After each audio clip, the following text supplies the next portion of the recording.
This program features live coverage of an African safari and may include animal kills and carcasses. Viewer discretion is advised.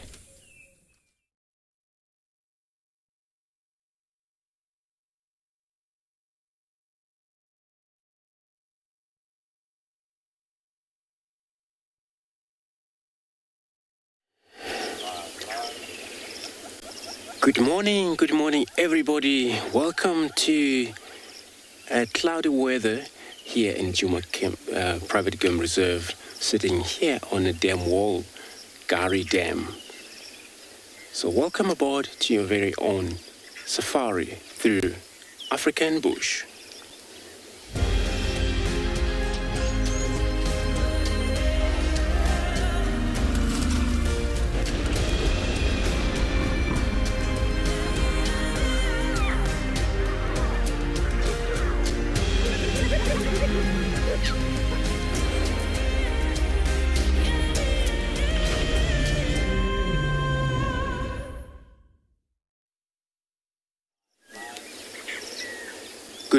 Good morning once again everybody. Welcome to Djuma Private Game Reserve in a very cloudy day this morning where we started. Kind of like, it was a bit of a drizzling way. We think it might actually be like this the whole day. As you can see, the water buck, since they are named after the way they do, they always prefer water to be around the water hole. Even looks like it's only one. It could be that there's more around here where now we can't see them all. But it's the way it is. Somebody has to benefit somehow. Where cloudy brings rains, where animals will be healthy otherwise. My name is Andrew. On camera I have Simon this morning. This is how we're going to be taking you to the safari.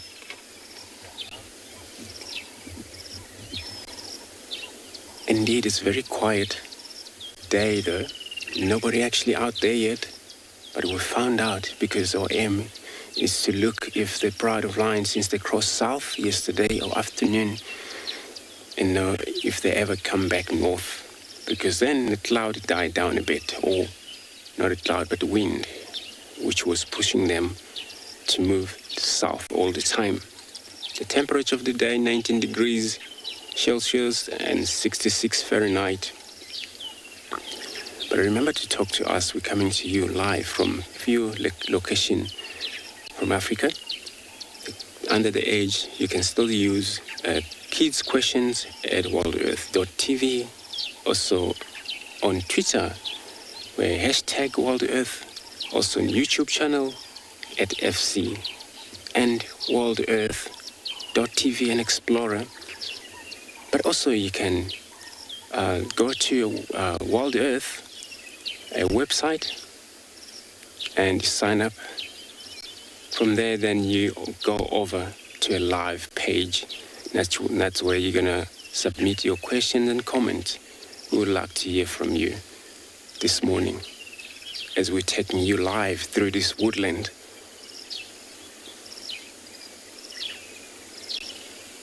Cats, I know for sure. We'll be looking for them specifically.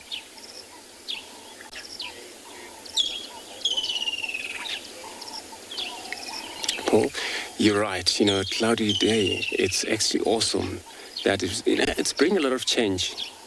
Only the change, not only for us, but mainly specifically for the animals. Because of course, when it's green, and it happens, this green is going to end up somewhere just at the beginning of the winter.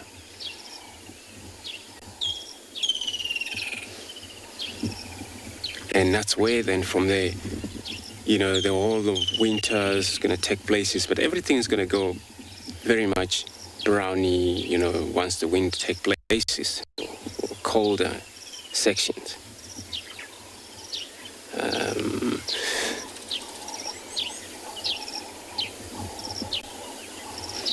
So I'm going to continue with my search on the east, check the border back there, see if we found anything. So let's see Lorraine out there.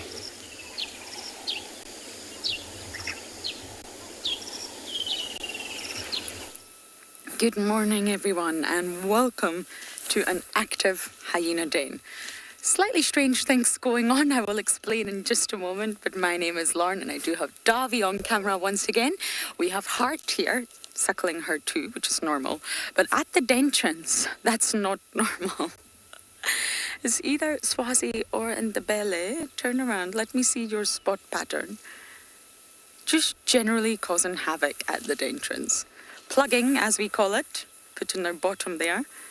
And, well, not allowing the cubs to come out. But luckily, there's another entrance on the other side. So if they do really want to come out, they can. We've got Ngwazi and Shimbulu.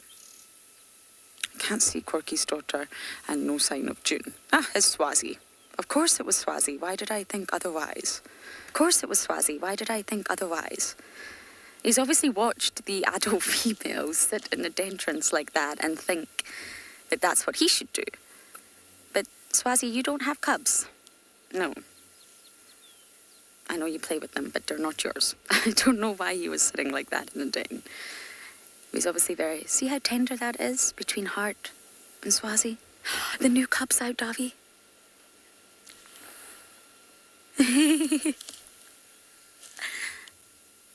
This is June's cub.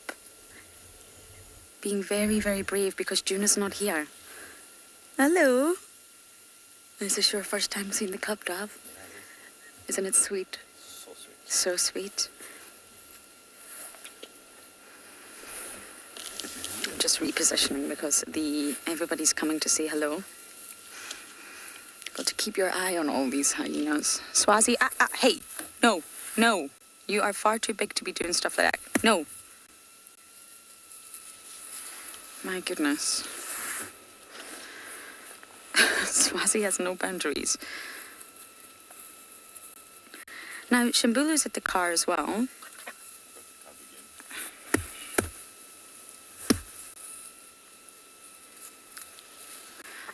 Trying to look at Shimbulu's limp. I don't think he's limping anymore. Donna, you're asking, is Ribbon getting better? Good question. The last time I saw her was when we were bumbling along the road and she was lying in the middle of the roads. And she didn't look great. And then we saw her again crossing into Little Gowrie. I haven't seen her since then. But let's just look at little Shimbulu here. This is Shimbulu Davi, and you see he's walking absolutely, okay, not 100% on that back right leg, but he's walking on it. See, it's not as swollen anymore. So they bounce back. They're really resilient, and I think Ribbon's going to do the exact same. She's just going to stay quiet for a little while, get some food, and then I really do think Ribbon will be fine, Donna, but I can't actually say. I've not seen her. So hopefully she'll appear at the Dane. But at least that's one weight off our mind with the fact that Shimbulu seems to be absolutely fine. Everyone's given Heart a lot of love here. Now, the way they treat Tswazi in comparison to Ndebele is it's polar opposites. And that's absolutely fascinating because Tswazi and Ndebele are twins. They're pretty much the exact same size. They look the same, but obviously Tswazi's a boy and Ndebele's a girl. Now, they accept him. Look at him. He was sitting in the entrance. He's grooming the cubs, preparing for motherhood. And Ndebele, they would chase away. The tails would be up. It would actually be quite aggressive. There would be an act of dominance, and they would chase her off from the den side. I think that's really, really fascinating, but they're fully welcoming of Tswazi. He's like the babysitter that you don't have to pay for. And he entertains the children for free.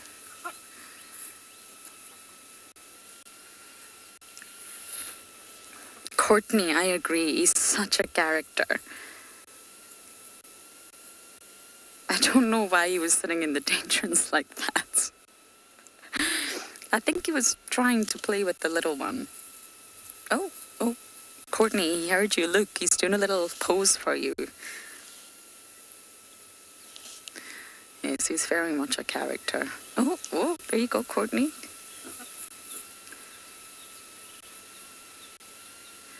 He could disperse at any time now, though. He's at that age where males do tend to disperse.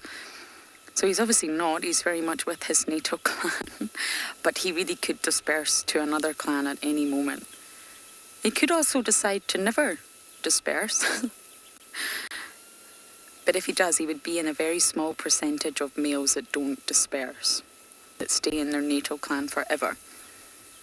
He was high ranked as a cub. His mother was high ranked.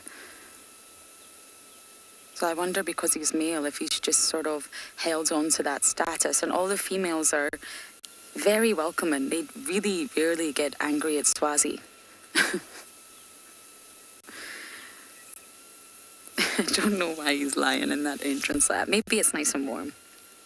It's a chilly, drizzly morning, as you can all see. Shimbulu's got a little bit of a limp. Can you just zoom in on the left one's back right, Davi?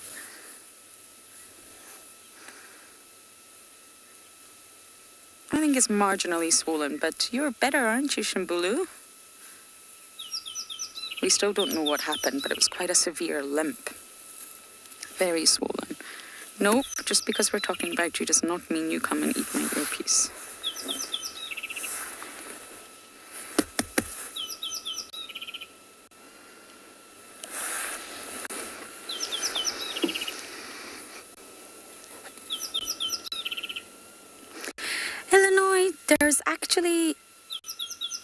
There are only 5 adults. You've got Ribbon, Intima, Heart, June and Corky at this stage that are sort of definitely adults. Indabele, not really classified as a sexually mature adult yet. So it would be, if they broke away from Ribbon, it would absolutely decimate this clan. It's a very small clan. There's much bigger clans around, and I don't think a small number of females, like 5 or even 2 or 3, could really thrive on their own. They do need each other, even if there's some internal dispute. And this clan has been through a lot of upheaval, a lot of turmoil, and I really think it would benefit them for some stability. You've got Ribbon at the top as we know it, and then Intima underneath. So Intima gives Ribbon strength. The fact that she's got a strong older daughter will help Ribbon hold on to this position. So any more upheaval, I really don't think would benefit the Djuma clan. They need a matriarch. It's a social structure that requires a female leader. Now, I know many of you have been speculating about Heart. She's very dominant.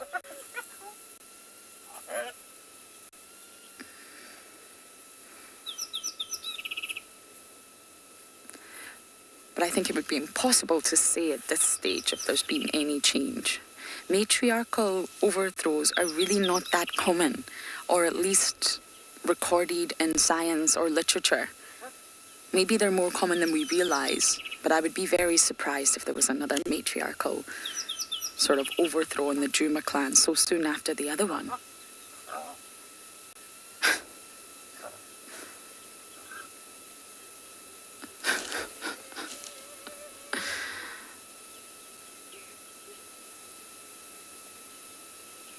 Sabi, you can't fit in there. I know how disappointing it is, but you're not going to get inside there.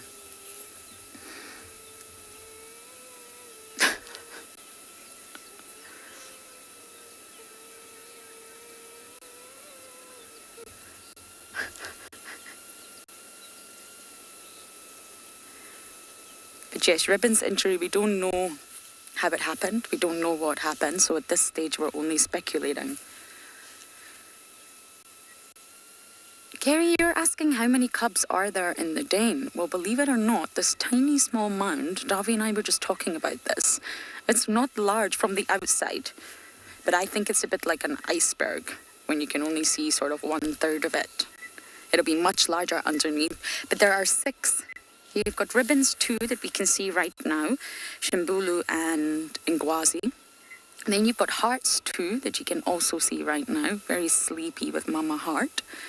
Then you have Corky's daughter, and you have June's tiny little brown bear that we got glimpses of earlier. So there are 6 in total. We also feel that Intima could be the next one to give birth if she hasn't already, but they would be far too young to be at the communal den.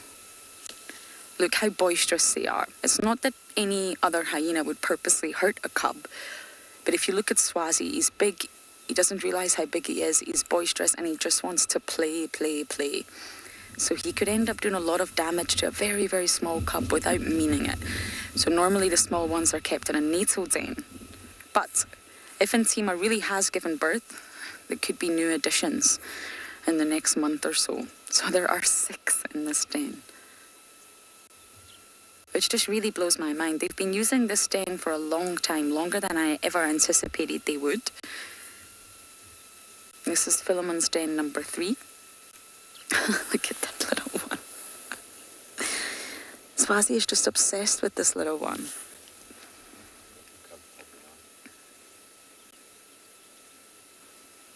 But although hyenas can be aggressive to one another, they need each other.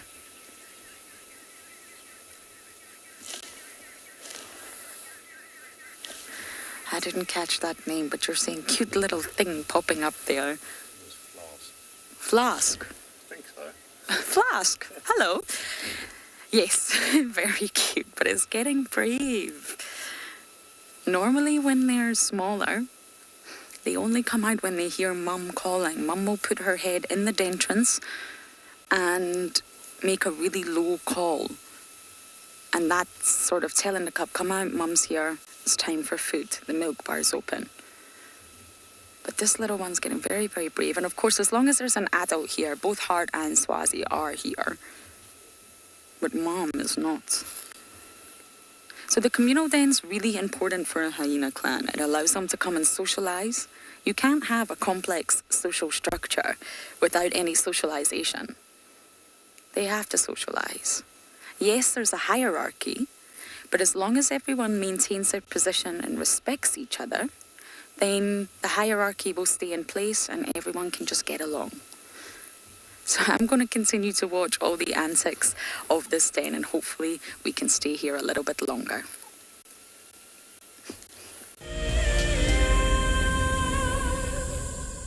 Have you been watching WildEarth and dreamt of being right there on safari with one of the guides? Well, now you can. WildEarth is offering you a chance to buy a ticket to dream. You or a friend can hop on board a live WildEarth show and join our guide on safari. The ticket is redeemable at any of our locations, anytime in the future. Only a limited number of tickets are available, so don't wait. Get your ticket now and start dreaming. Terms and conditions apply.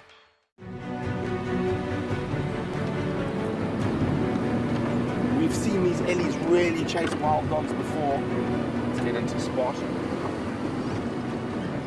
There we go, here it comes. Look at that, isn't that amazing?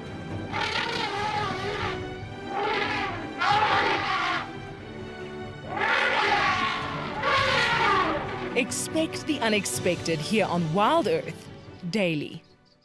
This is Rusty. He's my favorite vehicle and we've been through all the good times here in the bush. Now, if you feel a connection to Djuma Game Reserve like I do, then we have a fantastic opportunity for you. You can have your name engraved on a brushed metal plaque just like this one, and we will attach it to Rusty so you can always be with us on safari in spirit. We will even send you a digital photograph once your plaque is mounted on Rusty. Spaces are limited, so grab your spot now. My name is Taylor McCurdy and I work for Eco Training. I love hearing from all of the viewers. However, I particularly enjoy those of you who have been watching for a few years. Your questions are just so advanced and they really get me thinking. If you'd like to ask a question on WildEarth, you need to register on our website. Once you've done that, head to the live safari page and submit your questions below the live feed.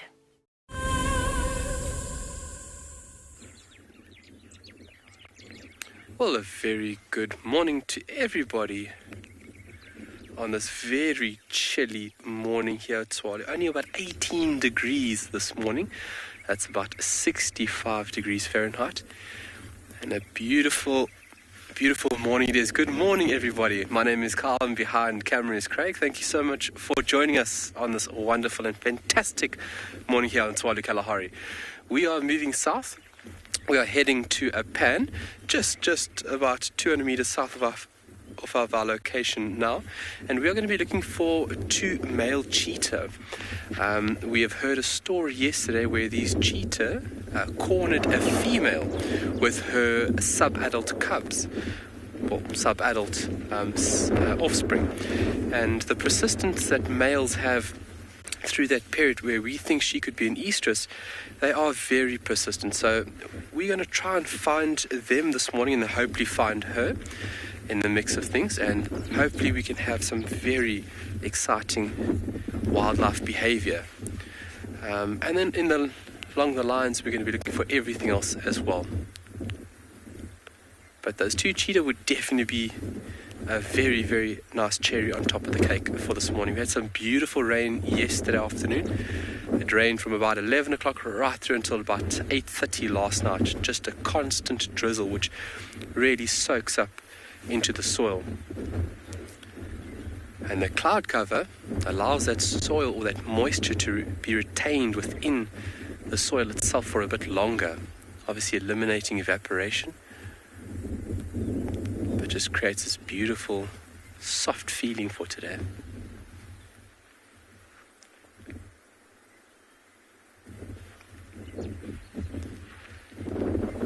Clouds moving by.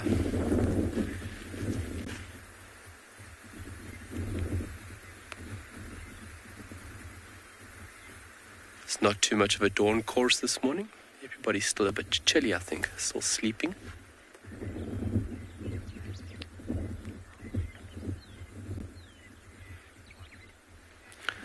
Daniel, good morning. How big is the cheetah population on Tswalu? So by rough estimation, my past 4 years working here on this beautiful and wonderful land, by rough estimate I can just roughly count over 30 different individuals. There are individuals that we don't see because of their behavior, so certain individuals are a little bit more relaxed with our presence, and then some individuals are extremely wild. So, well over 30 different individuals. There is a lot of cheetah on Tswalu. The population is great, and obviously the habitat and the environment is perfect to sustain a cheetah and for them to thrive without any negative disturbance. So, very healthy population. Let me leave it at that there. And hopefully we can see a portion of that healthy population this morning. So, we're going to be utilizing the road, obviously with the rain that fell yesterday. We're going to have a very, very short window from last night to now where an animal would walk. So if we find tracks and we just look at the actual physical appearance of them, you would find that after the rain last night, you would find that tracks would be from about 8 o'clock, whereas cheetah wouldn't have moved under the cover of darkness last night because of how dark it would have been. So once we find tracks, we know that the tracks are within a period of like 2-3 hours. So to follow up on these animals is going to be very easy. So utilizing the road first is see where an animal has crossed, and then from there we have direction to find these wonderful cats. Obviously, tracking is a very, very important tool, not only used by guides and trackers, but we would have used back in the day as well to physically follow animals for our nourishment. So utilizing this wonderful and ancient art is such a privilege, especially here on Tswalu. But for now, we're going to continue our search, but we're going to send you over to Lauren for a short bit.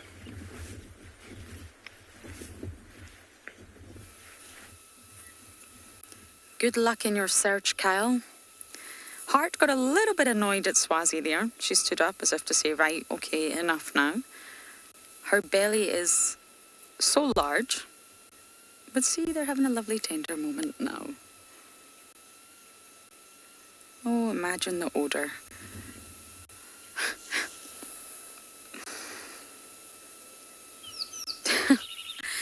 Swazi's just checking she's got nothing stuck in her teeth because she's definitely had a meal. Heart is huge.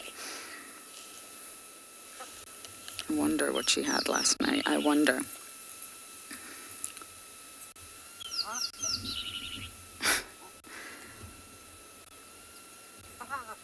The play looks very, very rough. I wonder where Corky's daughter is because she absolutely loves rough play with Swazi. I'm not sure Ribbon's boys are enjoying it or not.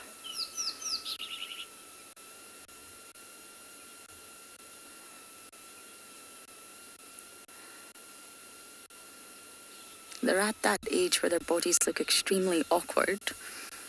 They've got long, sort of really long, gangly legs and a small, short body. Maybe they haven't seen Mom in a few days as well.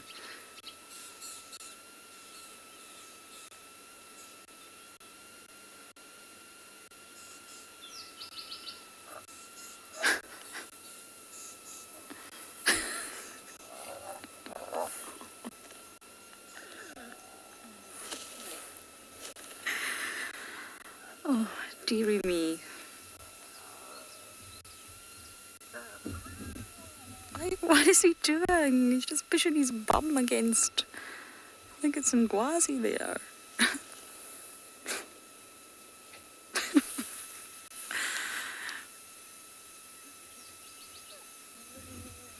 I really wish I could narrate exactly what's happening here, but I can't. I think you're squashing him.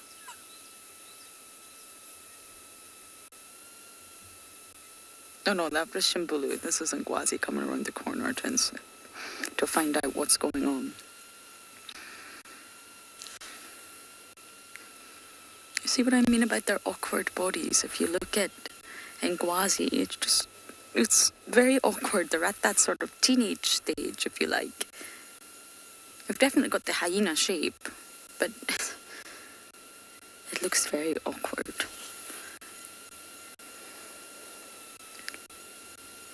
Shimbulu is not happy with you, Tswazi.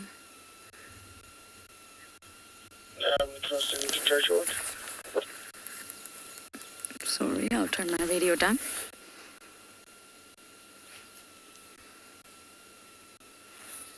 Irish rebel. I agree. Looks like they've been eating well. Absolutely. And of course it's summer. So not only are there frogs hopping around and small lizards running around the grass, there's lots of insects. And we actually watched the clan the other night, especially Corky's daughter, eating all the alates that were streaming out of this very mound. And although the alates are small, if you eat a lot of them, they're packed with protein and all sorts of delicious fatty acids and all sorts. And she was snacking quite heavily on the alates. Then, of course, they're also drinking Mom's milk.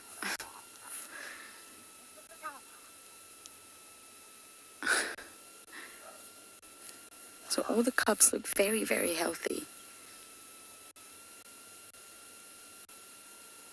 We saw Corky yesterday, so we know that her daughter is also well fed.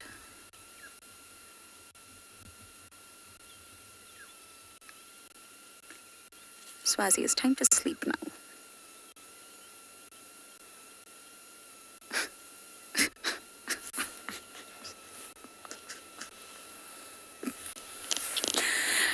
That was absolutely ridiculous. I have no idea what's happening over at the entrance, but I know that it's entertaining.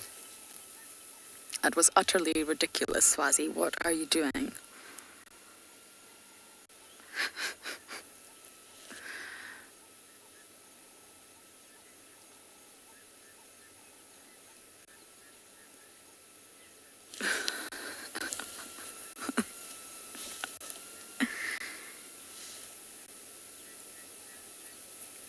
Batalier, you're asking, would the Dane have water in it? If you mean a supply for them to drink, I don't think so, no. But if you mean from the rain, it's probably a little bit moist inside. I would imagine some rainwater would filter through. If you actually look at the Dane, there's lots of holes. Oh, the little cubs. Tswazi, I'm not sure.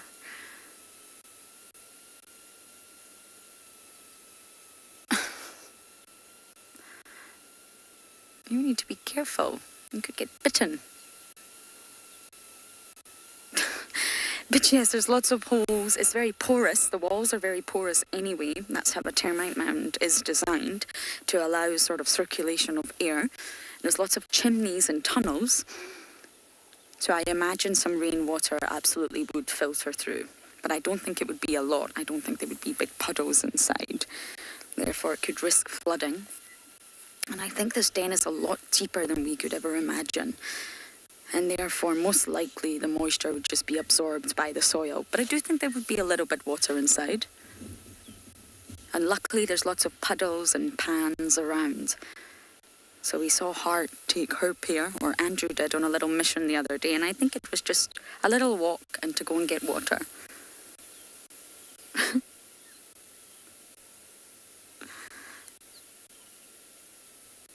Oh.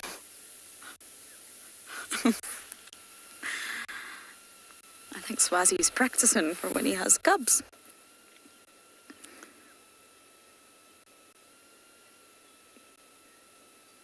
I don't think he realises he's not going to ever have cubs of his own. Or at least give birth to them.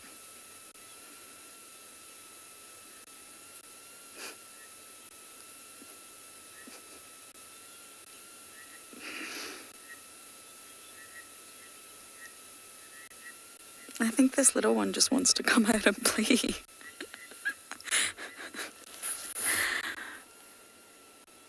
Oh.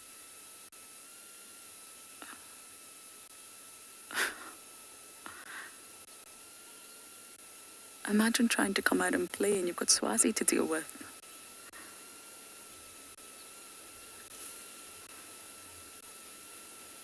Okay, I'm definitely going to sit here a little bit longer. It's far too entertaining. But we are going to send you guys across to Phinda to say good morning.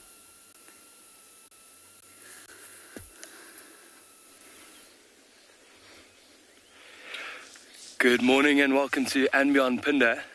We have just come across this beautiful female leopard. Really, really beautiful. Just hiding behind this bush here. You can see her tail just slowly moving from side to side. We drove past a herd of impala earlier, and that's what she seems to have her eye on.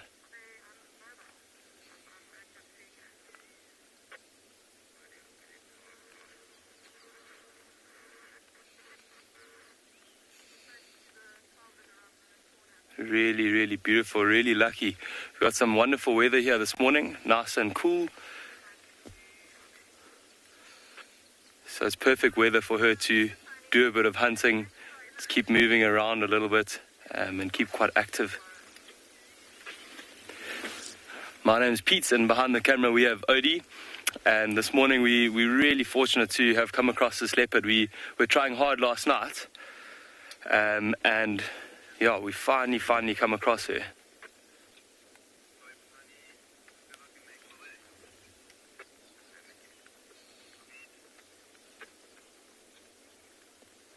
Really lucky. Look at how she's just scanning. Those beautiful white dots behind her ears just really stick out right now. You can see, if you look carefully on her neck, it looks like she's been, I don't know, there's a little bit of dirt there, a little bit of mud.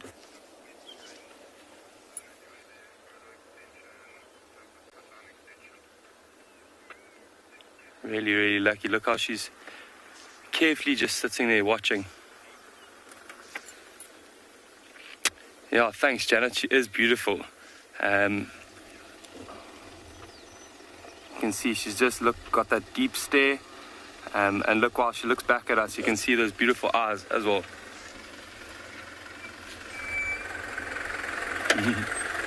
No problem.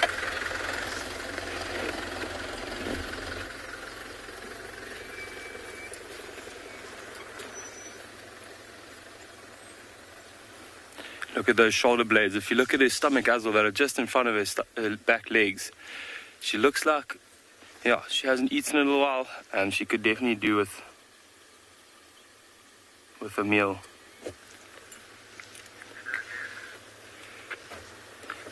I'm just going to loop around quickly and see from the other side. How's it? Sort of imagine down. Looks like you're into tracks. We're just trying to establish where you're from now. Along Phinda and then along Jackal. Copied. Station South just located a female leopard. There's one here. There's two, so you've also just located. Can you go to that position? Copy, it's on the boundary road just to the east of Old Main Gate. Okay, copy.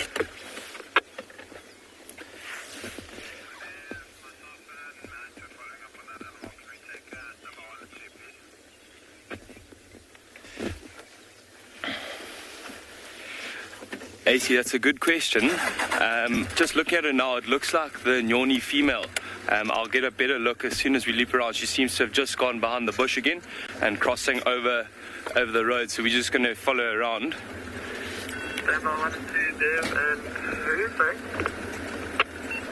Number up in the station, Zuki East.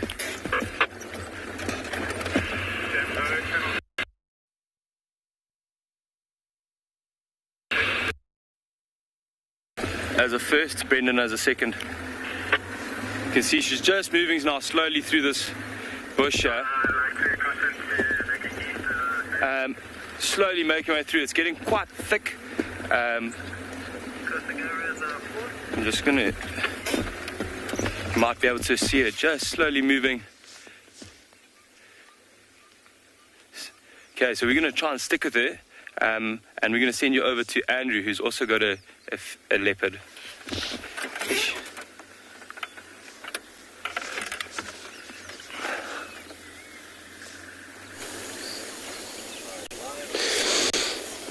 Thank you very much. Well, we got a boy, the leopard over here. We came back to the very same spot as yesterday afternoon. Those of you have joined us yesterday afternoon, and she's still same position, but we cannot see the meat right now because she had a meat like yesterday afternoon. And I check all branches over here. Not that I can see right now. It could be is in a place that we cannot see. But it's cool that, you know, she's just taking it easy. Sleeping in there, probably balancing.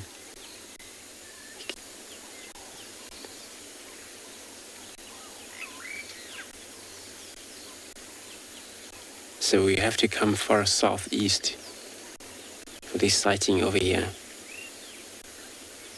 And then we're so lucky because sometimes it's actually a busy area where you don't spend much time with the sighting. But for now, it looks like just us. We may have a company maybe later on.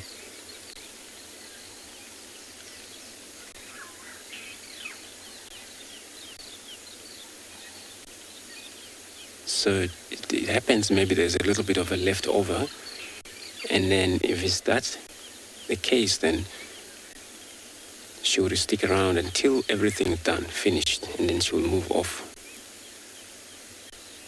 Because she had a work to do. It's still drizzling out here. Most of these leopard scent mark, it's more likely to be washed off. For that, they have to go again over and over, same place where the territory boundaries reactivate those markings, scent marking, by chemical urination.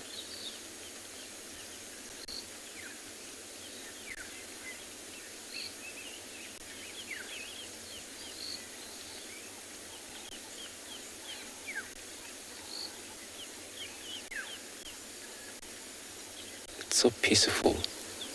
She's not disturbed. And then what I heard yesterday afternoon was also a hyena that was running around in the ground here, hoping for anything that falls from that height. Remain of the kill or bones, that hyena would take it. But not that I can see right now. The hyena, they're one of the animals that they wait for too long for something to happen. Maybe they could be lying where we can't see them.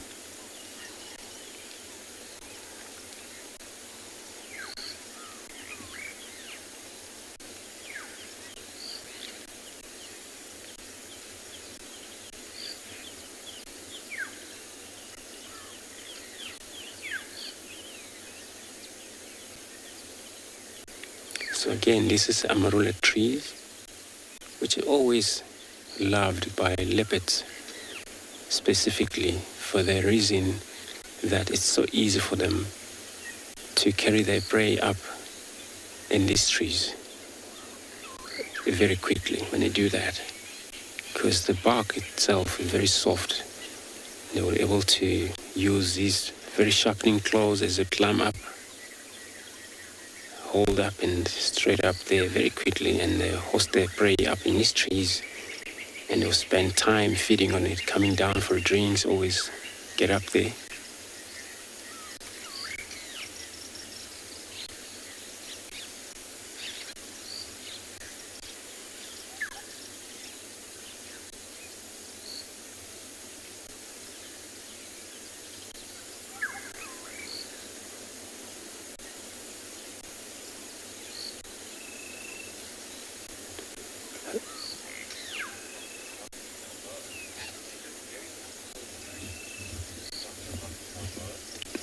Dr. Rocky Bobo, they're very comfortable, you're right. I agree with you, there's no sign of any movement there of this animal. So it's very comfortable, especially that branch. It looks like it suits the position that she needs the most. I know now she's looking away from us, but maybe she'll turn her head around towards us, and that we can able to see her face again.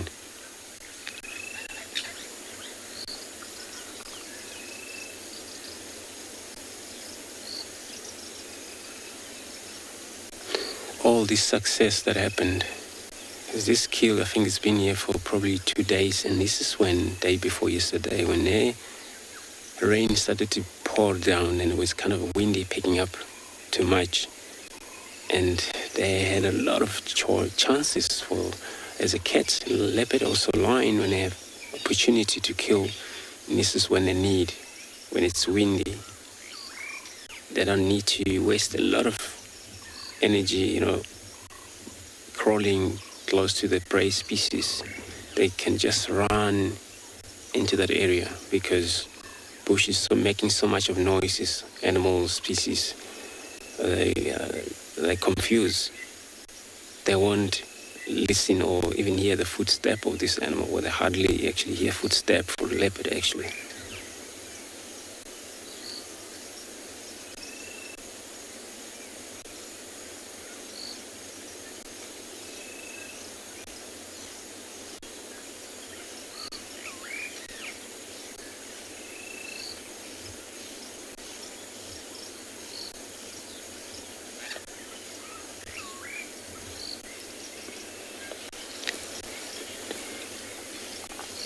So I'm not sure how long she's been up there. Where the grass is wet for sure, she won't prefer being on the ground. So she'll probably stay there. And whenever she come down, maybe it's a situation where she want to move or show us where the position of the kill now. It was not actually fully grown impala, it was a baby impala. Those age of those born November, December, the beginning of December, so they're still too young.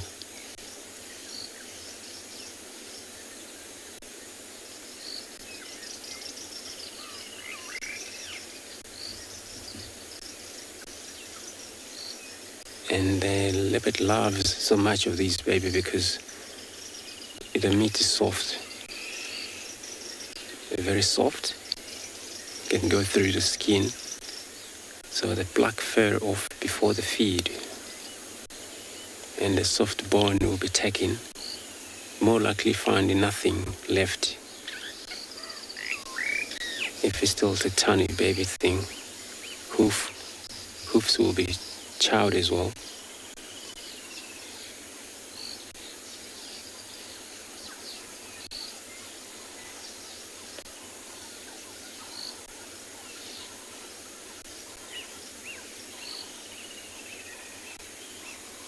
So beautiful marking they got there.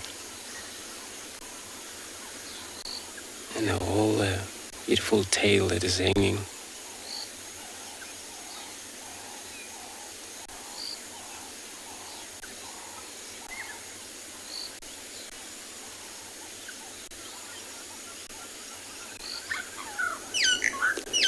And now hunt by technique, so hunting methods. They prefer bushy area, where in the sands, specifically all entire Kruger Park, it's quite a lot of rivers Those drainage line system is thicker biomes where leopards love the most. Of course, it is a savanna area, but it's tall grasses area. Yeah, well, quite a few open area, but not that huge open area like you see in most countries of game reserve somewhere else. Here it's all covered with these trees, Amarula trees, Combritum species of trees as well.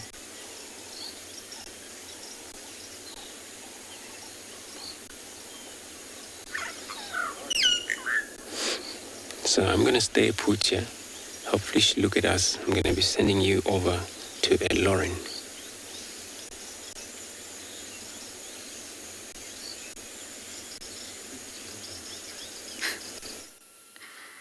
Well done, Andrew, on your leopard. Now, it's still all fun and games at the Dane, at least for Swazi. He's still at the entrance, playing with this youngster. He'll be in trouble if June comes. Now, I'm beginning to wonder if Corky's daughter, she's either inside with Ngwazi and Shimbulu, who have given up and have gone back inside to a warm, cosy bed, or she could actually be just off in the distance with Mum. It's very possible that Corky's came here, and because of Hart's presence and Hart's dominant behaviour, she could just be off in the distance with her daughter. Sometimes we come here and we think it's not active, but very often the adults are just off in the thicket with their youngsters. Okay, are we bored of that game? Look at that little head popping out of.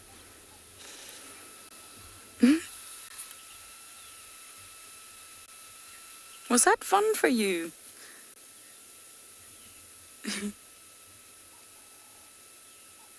Where's Swazi gone? Has he just left you?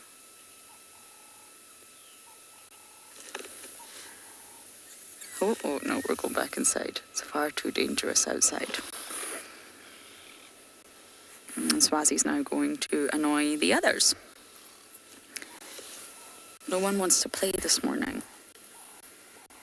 How disappointing. We're going to lick Hart's milk.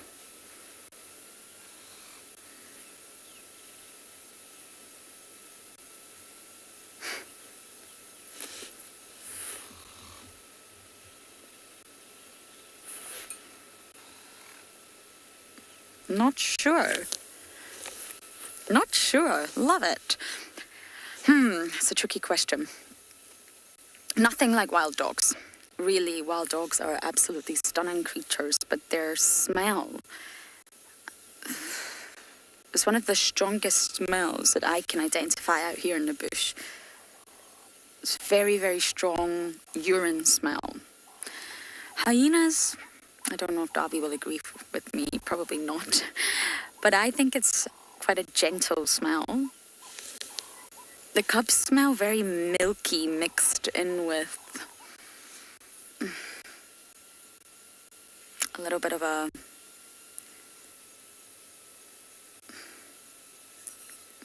I'm lost for words here, I'm not sure. I really don't think hyenas smell bad. Yes, if they've got a gassy tummy or if they've just been feeding it a carcass, of course. But just in a scenario like this, really, the odour's not bad at all. Lions also don't smell too bad. It's lion scat that smells awful. Would you agree, Davy? I think lions are stinky, hyenas are not. Oh, okay. From the very mouth of Davy himself, lions are stinkier. Hyenas, not so much. People think that hyenas would smell really bad, but the den doesn't smell. It does have a unique odour to it. You can smell the cubs. Bless you. But it's really not bad, not sure. Okay, let's go with a little bit of a milky smell, like, a young puppy milky smell. Wet dog and an old stale piece of cheese mixed in together very faintly. Could possibly describe hyenas. Whereas wild dogs, I've found wild dogs on countless occasions just by my nose. That's how strong the smell is. That's how hyenas are able to follow them to the exact location purely by scent. And it's a very sour, stale, acidic urine smell that comes from dogs. Leopards, I never get a bad smell from leopards. Of course, they're scat smells. But lions can be very, very stinky, especially when they've been feeding on a carcass. And that's to the human nostril. I can only begin to imagine what these species smell like to each other.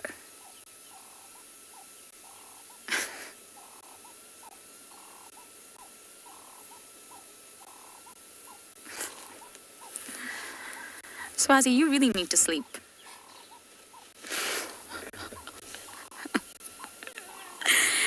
Okay, I'm going to continue to stay here a little bit longer and enjoy the antics of Swazi.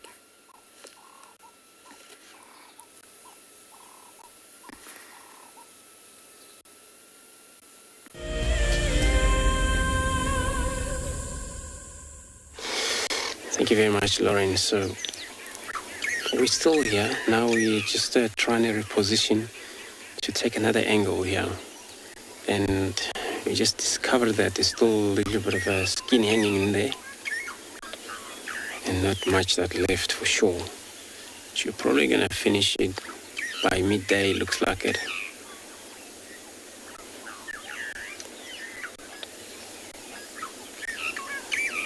And she's still there.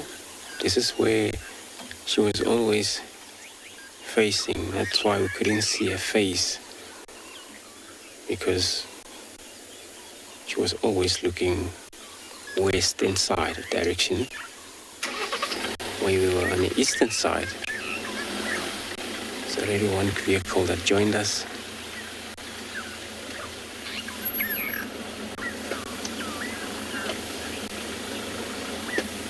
But yeah, we can see her face. She's probably aware of the movement we're doing here, so, but it's not a threat for her.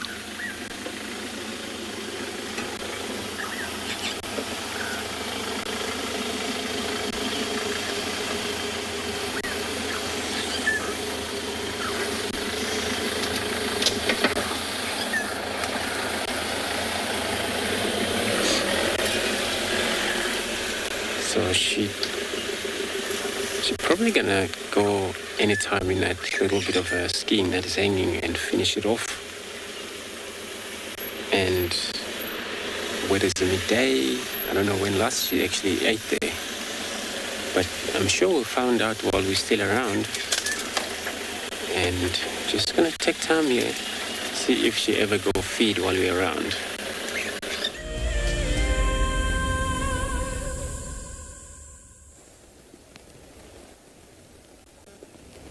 Good morning, everyone. From the elephants to you. The wind has died down and it's a glorious, cool summer's morning. Elephants just coming down to the Tswalu Dam to have a drink. As you can see, there's an interesting tuskless female with her two youngsters, just separated off from a whole bunch of other elephants that included a bunch of fairly big bulls. I'm sure they are causing her a bit of trouble, so she's taken her and her youngsters a bit away from the trouble in order to drink peacefully. Good morning, everyone. My name's Mike Anderson. Behind the camera is Gert, and you're joining us at Eco-Training's Pridelands Conservancy, where we've been doing a bit of a drive around looking for this and that. And as we came to the dam, just a lot of elephant activity. This is the second herd that's coming, and now there's a big bull coming just behind me as well, which I just noticed now. Hope he doesn't cause us any trouble. We've got that sort of a, how can I say, swagger that bulls sometimes get when they come into water or they want to meet up with some females. See how he's bobbing his head like that? See an elephant doing that walking towards your car, you should be ready for an investigation, because sometimes they're showing off. Now there's a lot of young bulls at the waterhole, and there's been lots of females that have just left. it's a good time for them to socialize. So this elephant might not have seen the others for a couple of days. Now it's ready to have a catch-up. This is a rather large bull, bigger than any of the others that I've seen at the waterhole so far. I've seen quite a few of the younger bulls interested in the females. So there might be at least one female that's in estrus here, which is maybe what's attracting all these male elephants to the waterhole. He's quite an impressive male, actually. He's got a thick set of tusks, not particularly long, nice and thick and broad, quite symmetrical as well. Oh, just working his way over the roots there. There you go. That's a huge elephant, actually. If I were to stand next to that elephant, I would probably only go maybe the top of my head almost up to where the base of its tail is, not even quite.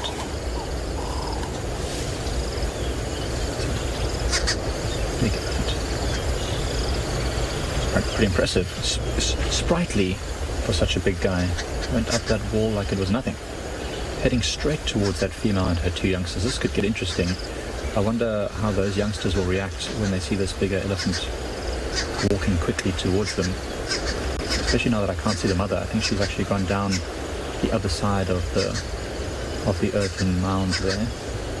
Let's see the interaction between this tiny youngster, who looks like it's only maybe about 3 years old. You just see the tips of tusks just poking out from beneath its trunk there. That's an indication that it might be around 3. Oh, a brave little elephant. Remember, elephants can communicate over long distances, so even though this elephant might not have seen the others for a while, it's probably been communicating with them. As long as it was anywhere on tidelands, it could probably hear them. It's going straight towards the other side of the waterhole where there's another small group of elephants. I wonder if it actually wants to get to the mud. It's a nice muddy patch there that elephants often mud wallow at. Although it's not a very hot day at the moment, it might get warmer later.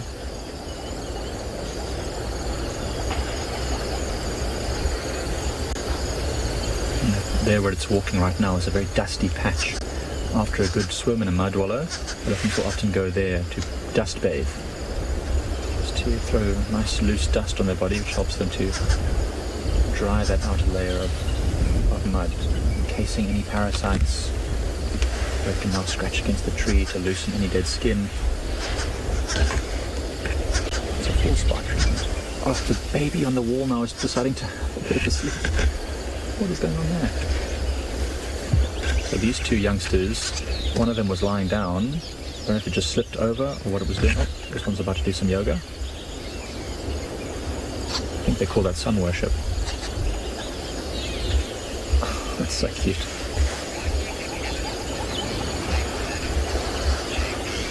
JP, that's probably, well, we see them doing stuff like this. You see these two youngsters playing, pushing each other, having a good time. And I think playfulness is quite often related to intelligence. Now, elephants have a very big brain, highly intelligent animals.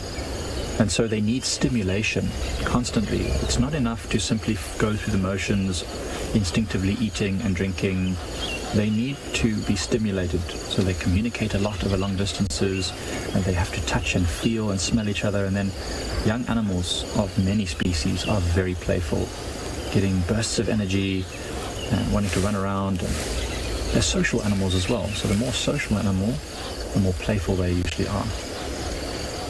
If you've ever watched Pride of Lions or a pack of wild dogs, you'll see they often jump on each other and tumble and play. And with those animals, play is often also associated with building skills that they would need for hunting, pouncing, chasing, stalking, that kind of stuff. But with elephants, I think it's purely a social bonding type of situation.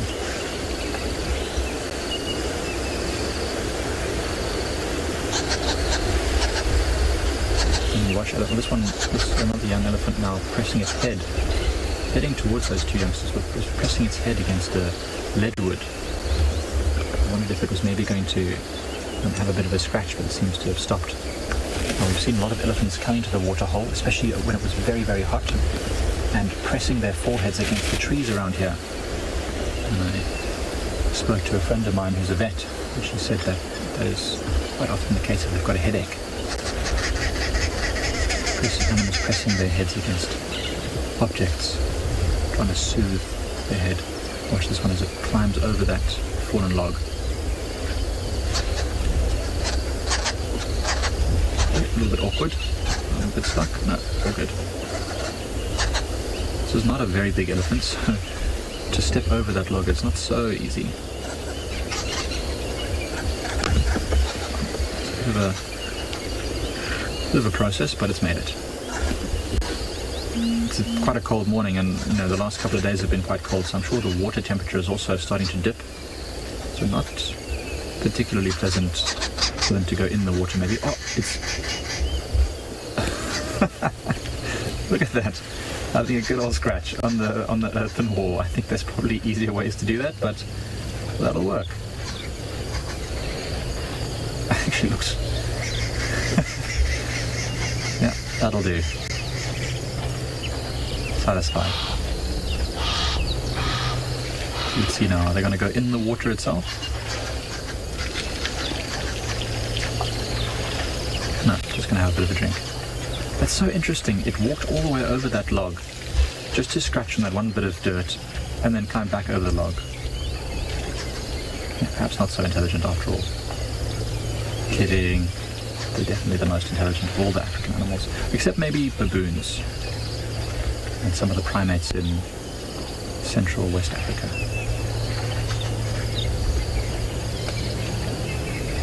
See, all the primates are very intelligent.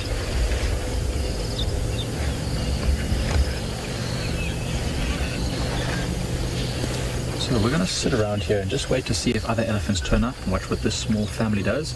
In the meantime, we'll send you over to Ngala.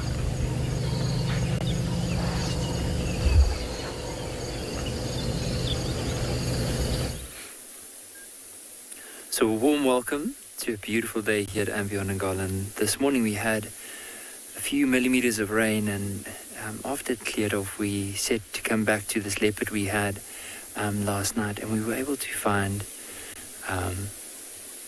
the female that we saw yesterday, and she's lying down in the tall grass at the moment, so you can only see a bit of her ear and some of her back. So I'm Nikki, I'm going to be your ranger for this morning, and on camera with me we have BK. So as we mentioned, today is a nice overcast day. It might be because of that this female has come down and just decided to find a place that is a bit more sheltered out of the wind and the rain, to come and have a lie down. And eventually from here on, there's still a lot of meat on that carcass left, so she might eventually go back up to that tree. So we'll have to stick with her for some time and hopefully, see if she'll go back to the carcass.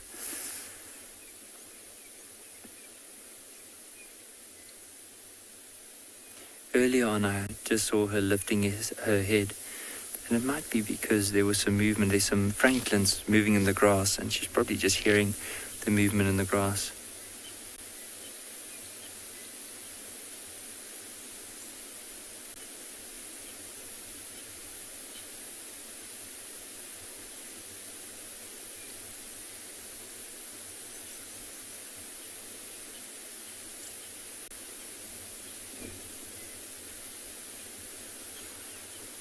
I do enjoy this leopard. She often has this thing that whenever we drive past, she'll go and crouch down as if she's playing hide and seek. And as soon as you spot her, then all of a sudden she just lifts her head as if to say, oh, the game's done, they've seen me, so let me carry on.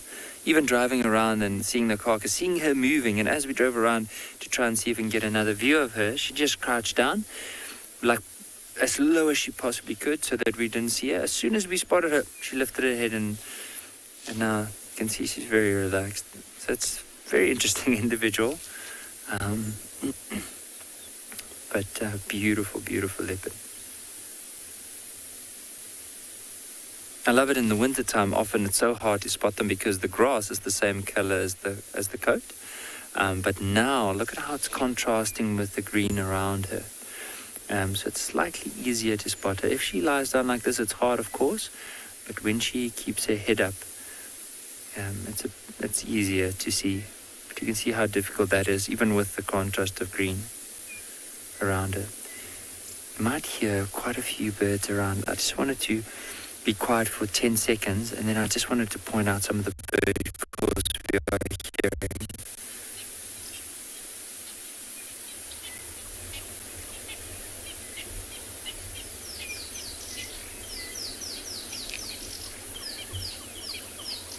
So you might hear this rattling sound behind us, and that's from a bird called the rattling cisticola brown bird. Not very colorful, but small and makes a lot of noise. Then there's another bird that went like... It says 3 blind mice.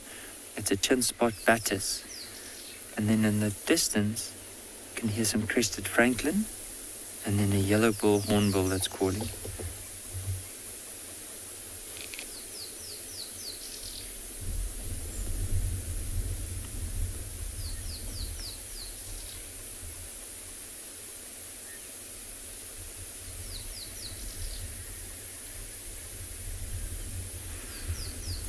So in the meantime, like Beacon and I are just going to spend a bit more time with this leopard and hopefully see if it will go to the carcass, or it might just be here for the next little while.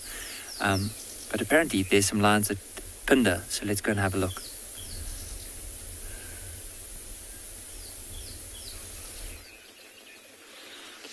Welcome back to andBeyond Phinda, everyone. We've been so lucky this morning, and now we've just come across this pride of lions just resting here right outside the mountain lodge, which is quite scary, but also quite cool. Look at that lioness that's closest to us. She's the older lioness in this pride. You can see she's just got her focus on something. Something just caught her attention, but now, nice big yawn.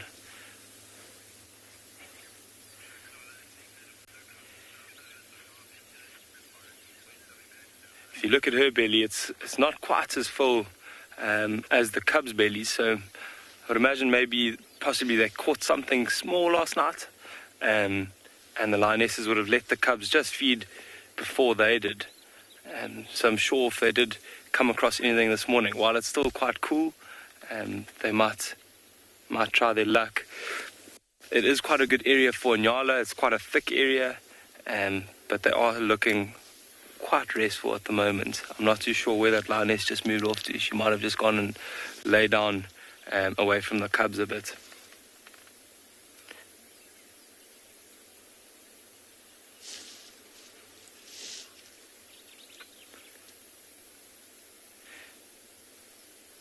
If you look at these two cubs now, they're just looking at each other, but with a bit of mischief in their eyes.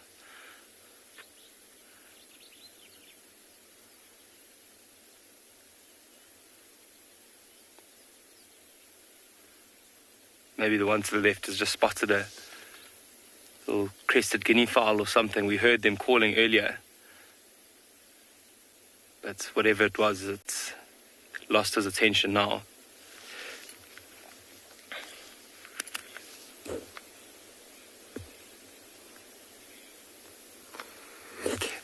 Cleo, good question. So there are 3 prides on Phinda at the moment. This pride, however, has temporarily split up, where 3 of the sub-adults have gone off on their own for a while, and they actually haven't been seen with these 2 older lionesses for quite a while now. So it'd be interesting to see if they do rejoin or if they form now another pride. See the second lioness just getting up and moving off there now as well. I'm sure if those lionesses had to move off too far, the cubs would either follow them, or if those parents decided to hunt, they would probably stay in an area quite similar to this. They wouldn't be taking part in any hunts just yet. They'd just be taking notes, watching what moms are up to. But we're going to sit here a while and see what they get up to. Seems like they are quite tired. Maybe they had quite a long walk last night, but we're going to send you back to Andrew with his leopard.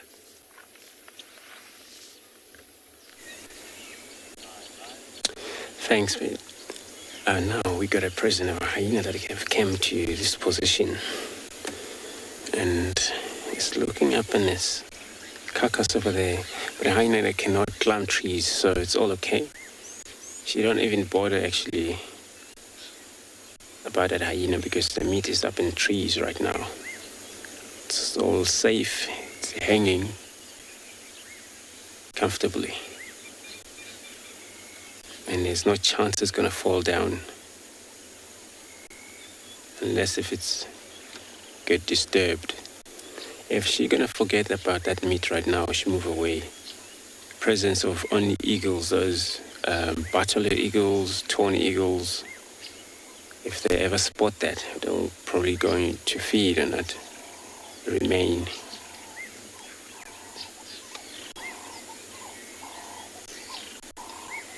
And it's still cloudy, so, and where the meat is actually well hiding in there. So it's not going to be easy for any bird of prey to spot it. And it's not an open sky where these bird of prey, they only pick up the thermos when it's an open sky, fly around, circle around. That's how they hunt. But it's covered with cloud over here. It's heavily clouded.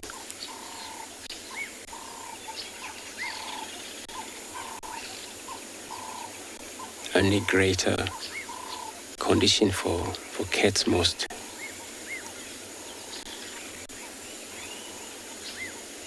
So once this is done, when she move out of here, it happens she will kill another one, or she will go a few days without a meal.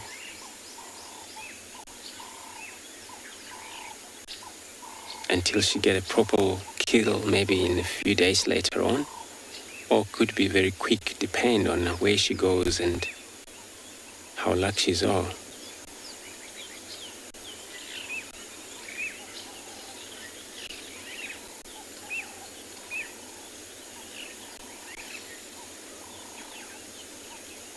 And they also have a good hearing, so if it's any movement that takes place around here from distances, she will probably gonna hear it.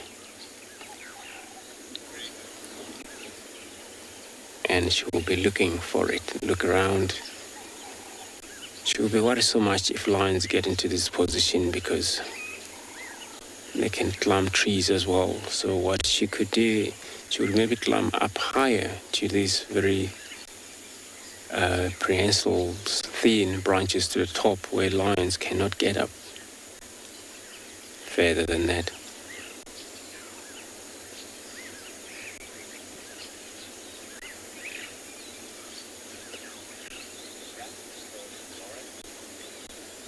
So I might actually have to make space for the other vehicle that are coming in here at the same time.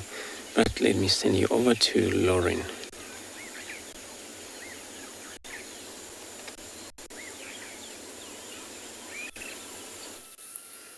I wonder which hyena it is. Yesterday, Sabi got very angry at Sutu and launched at her. I wonder if Sutu's came back for more. More waiting around, hoping gravity will take place. Now, we're going to leave the Dane shortly. I just wanted to give you one last sort of update. Swazi's got very relaxed, comfortable, and he's now sort of sleeping as any of the females would at the Dane entrance. You can actually barely see him. He's calmed down and he'll be in big trouble if June or Ribbon comes. But for now, he's quite happy sleeping there. I haven't seen the little head pop up in a while either.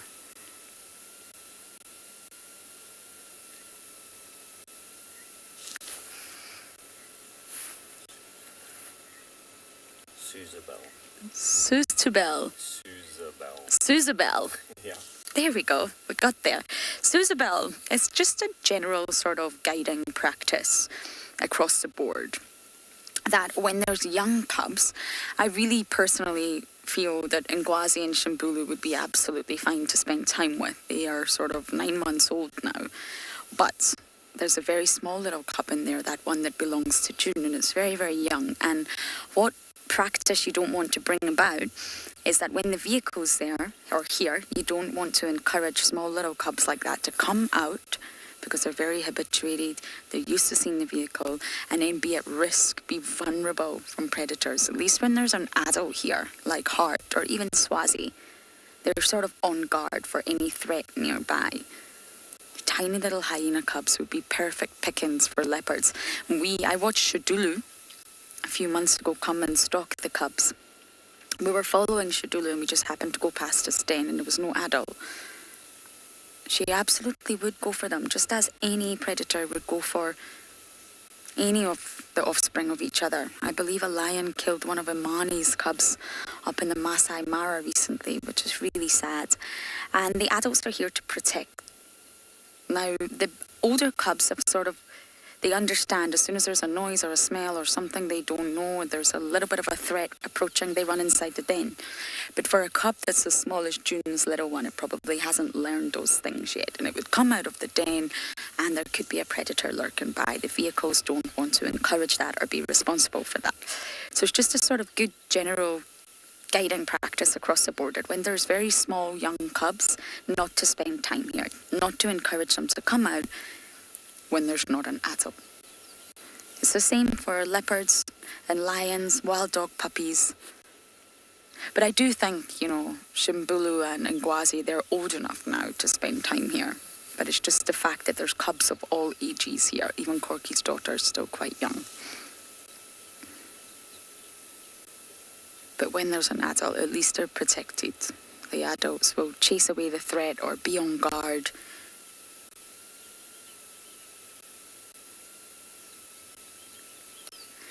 Okay, so Swazi seems to have gone into a very deep sleep. We are going to leave the den for now and see what else we can find.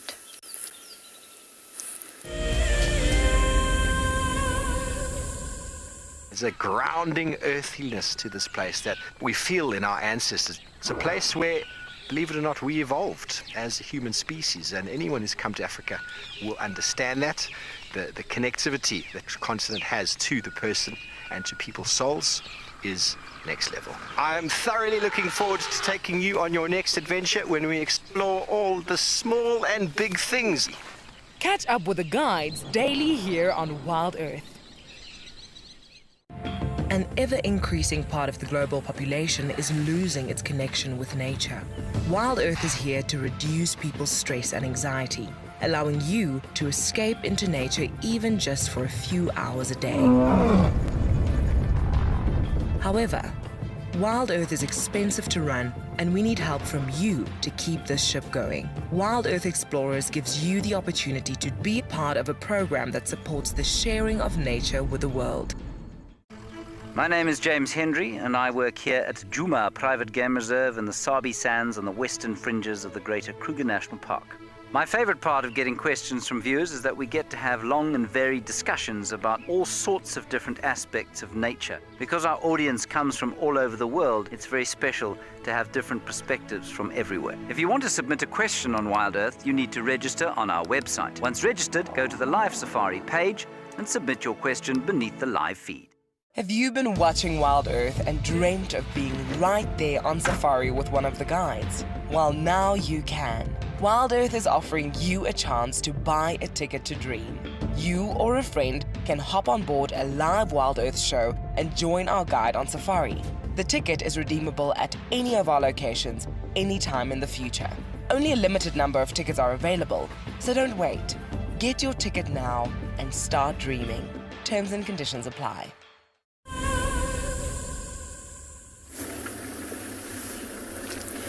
So this leopard has just moved from where we had it earlier on. Now there were lions not too far from here. We can hear one of the lions were contact calling that ooh, ooh. And after she heard that, she's now starting to move. So I'm just going to try and see if we can move around this bush and see her again. But if not, we'll go to where these lions are. But I don't think they're too far. Maybe because of that, that's why she's moving off. So we'll just carefully scan as we drive to see if there's any lions in the area. So let's see, she was moving up in this direction here. Might be she could move away from that carcass just a slight bit because of the lines we were hearing. and eventually later on she'll come back. So let's just see if we can see her again. I'll just show you, it's quite a thick bush where she's moving, and I can actually see her through here. BK, I don't know if we're going to get a glimpse, but let me stop like that. Brian, to be honest, I think she's round about close to 4 years old, maybe 4.5, roundabout. I'll just have to go and double check, but I know, I haven't been here at Ngala for too long. I haven't really followed this female, but I know it's one of the females from a very relaxed leopard that used to be in this area, and unfortunately passed away because of lions. So she has moved off. Let's going to try and see if we can reposition again. So in other words, just try and see if we can get another view.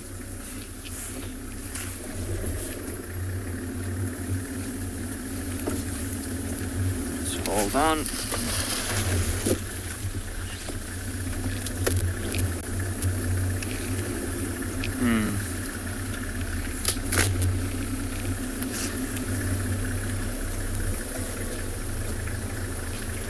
Yeah, I think she just going to move back a bit.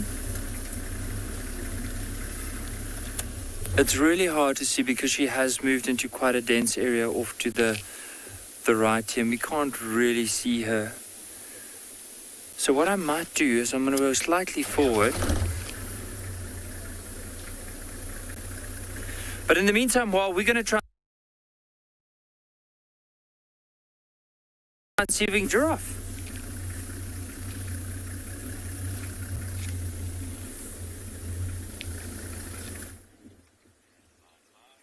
Well, welcome back to this side of the world. It sounds like we are having a very catty morning. We are searching for these cheetah tracks and no luck as yet. But we are going to keep on it until we scratch up something somewhere. We have got another person just helping us out. And hopefully with the extra help we can locate on these beautiful animals. But for now, sitting and enjoying this tall animal is such a treat. Nice big bull. It's just such beautiful light at the moment. It's just almost looks like it's brighter. The colors are more vibrant with this little bit of overcast conditions that we are having.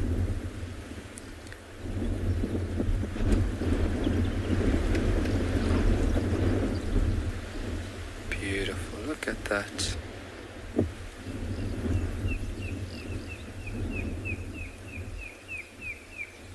Red-crested cormorant singing its heart out behind us.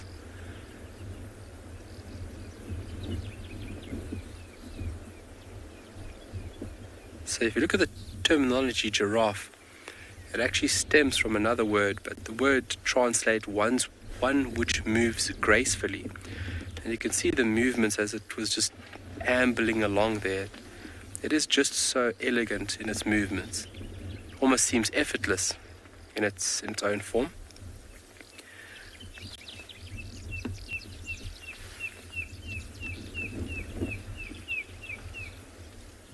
Beautiful. Shall we move back for us a bit? Yeah, we can. Okay.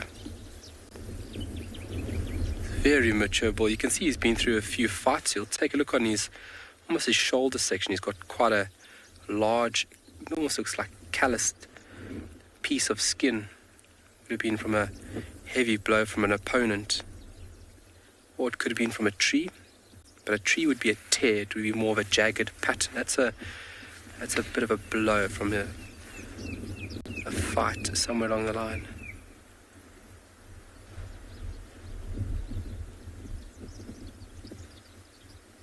Lovely. Wow, look at the scenery today. Unbelievable. So we are still continuing north of here. We've done this block over here. We've wrapped right around south this massive block. And we're looking for any tracks that have moved in or out of here. Nothing as of yet. But with these conditions, those cats might have just decided just to take it easy for this chilly and cool period. So what we're going to do is we're going to continue north, and then we're going to bend back east, and we're going to tighten our search. Myself and Craig did get off the car, and we tried to search for any tracks from last night when the guide was obviously there. We found the guide's tracks, but there was no tracks of these cheetah. And also now with the rain, it makes it, because the cheetah is so light, the rain now has made the particles, the soil particles, sit tighter together. So now with the animal walking, he leaves less of a track, making it a little bit trickier for us. But we nonetheless are going to be successful regardless. We're going to send you off, and we'll see you back this side.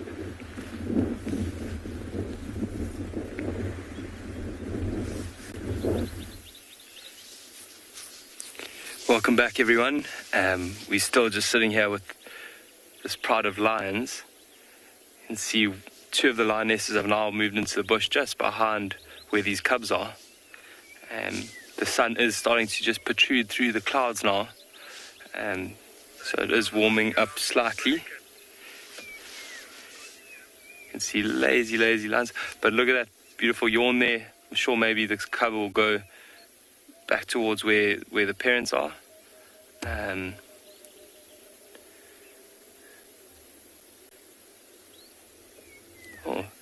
Doing a bit of digging.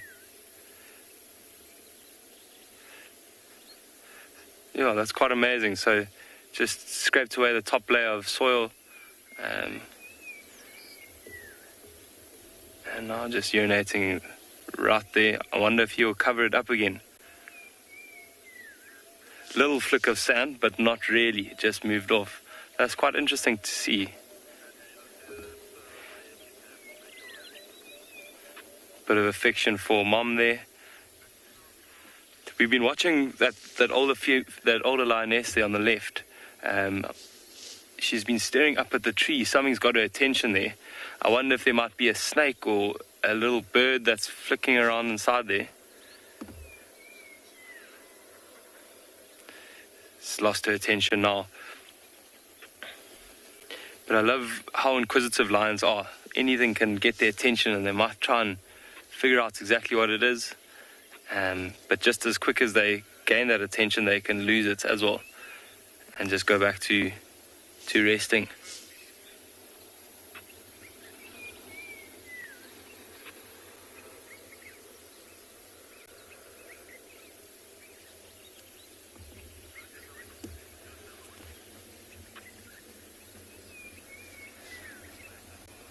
Wonder if this lioness, this young cub closest to us, is going to realize that he's here by himself. So we saw that's a good question. It doesn't seem like it. The way that they rest, they're often dead asleep with no concerns. I guess their fears would be, maybe not a fear, but just more of a respect for bigger animals such as elephants or rhino. They often move out of the way for them.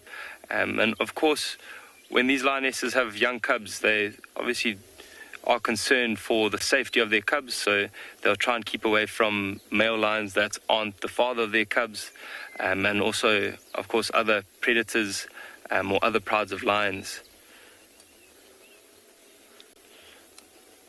This cub just doing a little roll around. He might realize soon that he has no siblings close to him and try and move back towards where the rest of them are.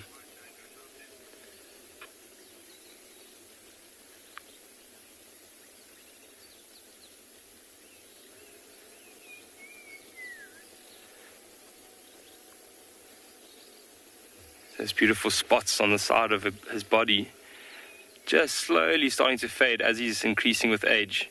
A couple of months ago, when they were first born, they would have been covered in these tiny little spots just to help them camouflage in that initial denning period. Another yawn. There we go. Doing a slow stroll towards where the rest of the lions are, or maybe just found a cooler, shadier area.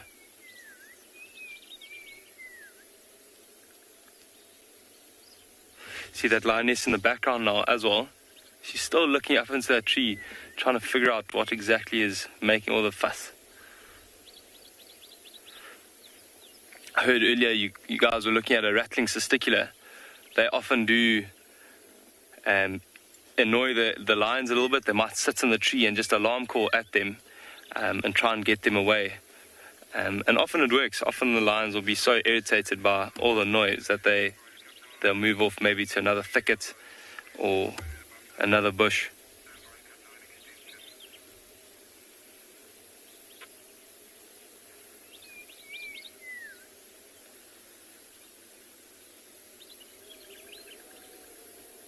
All these beautiful bird calls in the background as well. Something's got the lioness's attention.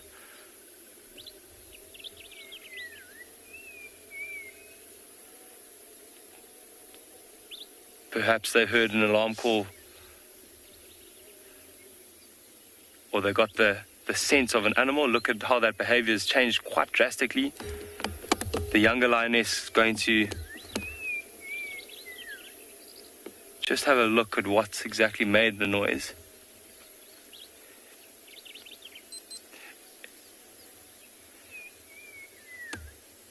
This area is, like I said earlier, a good area for Ngala. We've seen a few warthog around here as well. And these are both prey species for lions. Look at that behavior. Ears forward, both of them as well. So it might be worth if they just carry on going forward in that direction.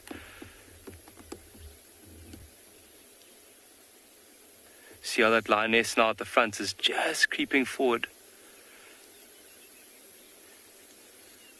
Can you see their own? She might just be waiting patiently for whatever they've spotted to come a little bit closer. You can imagine there's a lot of cover around here. So it's a great spot for them to ambush something.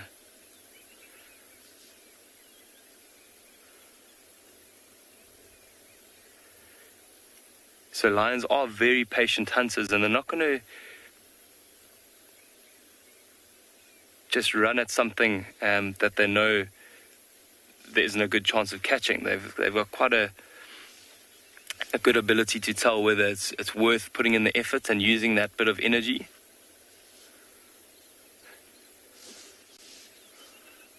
The older lioness that's just out of frame is just yawning, and that's always a good sign that they might potentially get moving soon.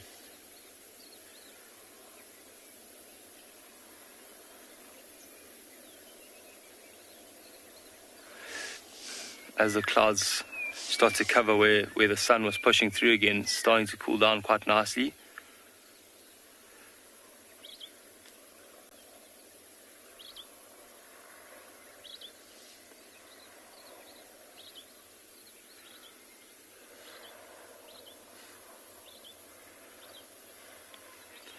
Marco, I'd definitely say that they are a lot more active in this cooler weather, more overcast, even with a slight drizzle.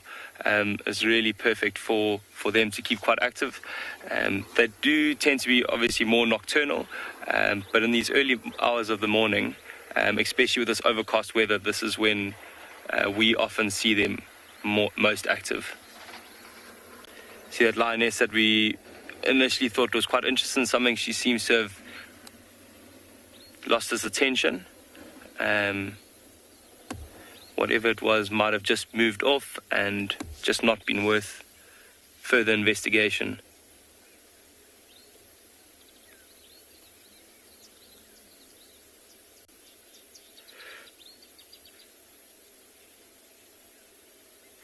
So we're going to sit here for a while and just see what they were interested in, but we're going to send you off to Andrew, who's also found some lions.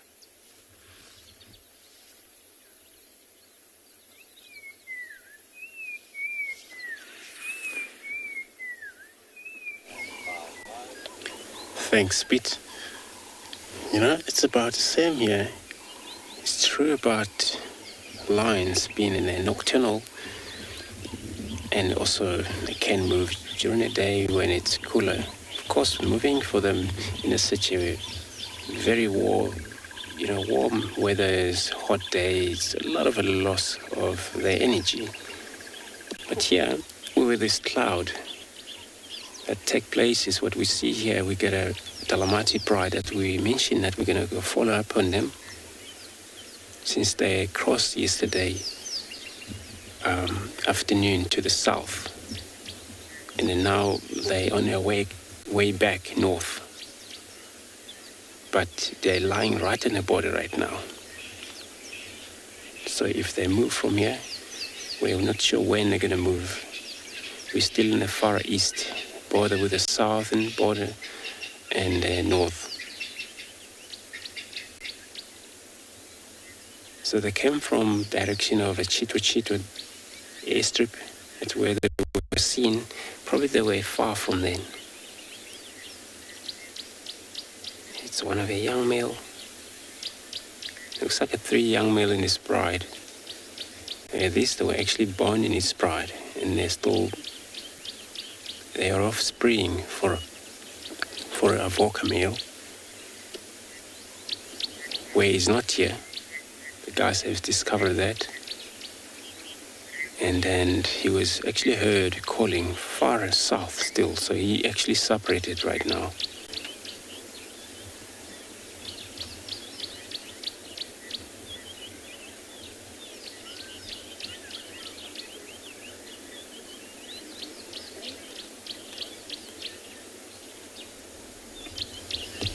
And there she comes down. One of the female. Where yesterday they were actually in the wood where we find them. This time they're on the road. This is where it sometimes can be busy road here. It's only access road from this area to the gate, main gate. So they may sometimes be disturbed or will get disturbed though.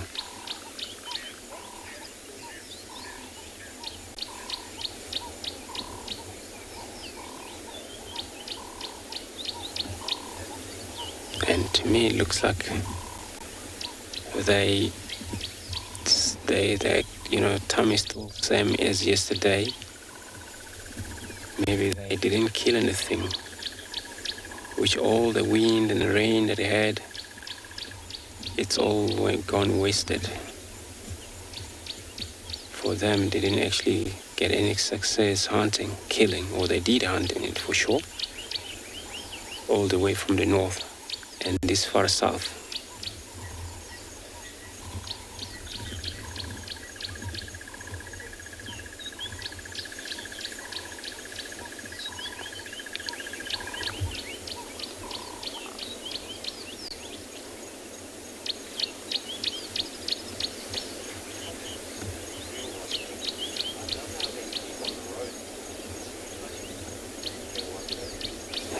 Dear watcher, you're right.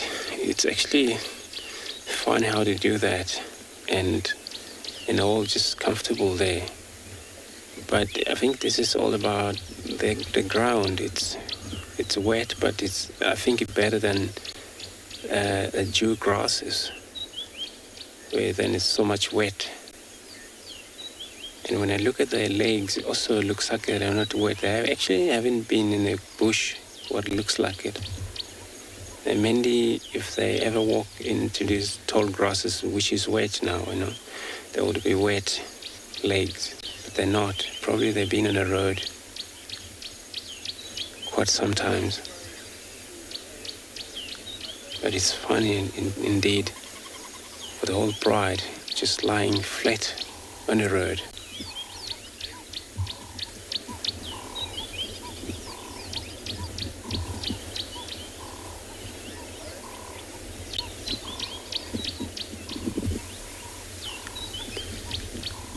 So for them to reach up north depend, but this is it's going to take maybe 2 days sometimes, or day, because they can still do movement.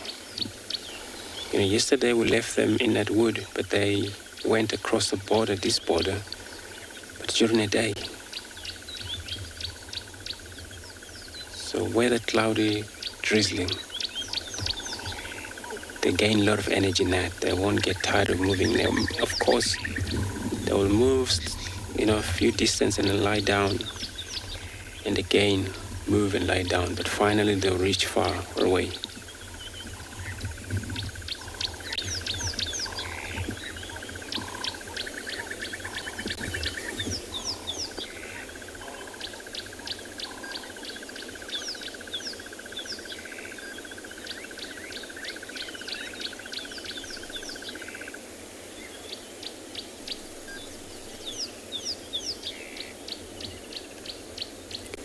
And that dark man, since he's not here, he's doing his things out there. But, it is so important he does that because they're dominating in this area. And this is where this female also in this area. So wherever he is right now, how it doesn't matter. Actually, we heard him calling, but we said far away south. And then he's still busy scent marking over there. And their scent is going to be washed off if this rain doesn't stop. So it's very important that he has to do that. Walk away from the pride. Maintain his boundary.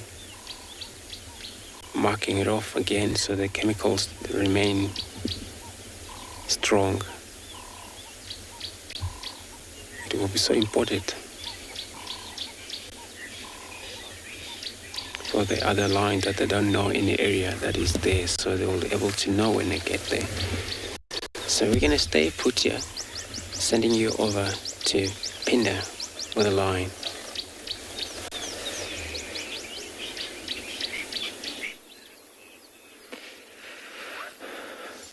Welcome back, everyone. We've got something quite exciting going on here. These lionesses have left the cubs and are heading straight towards something that we can't really see. It's quite thick to the left of us here. But they're definitely in stalking mode. You can see they're slowly moving. Every footstep is almost quite precise. You see they're just moving behind that thicket now.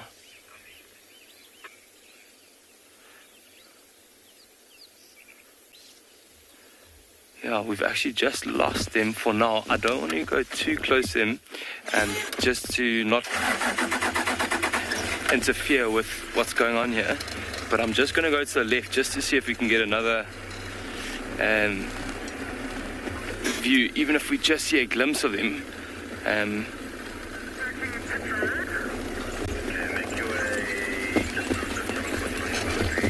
You can see the lioness just through there.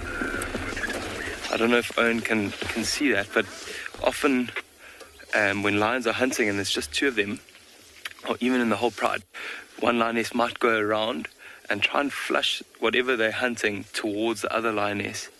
It is quite a tough visual at the moment. And I'm not too sure if you can see, but that lioness is looking right in the same direction as where that lioness, the younger one, headed off. Yeah, it's quite hard. I don't want to go too much closer, but I'm going to just try to loop around.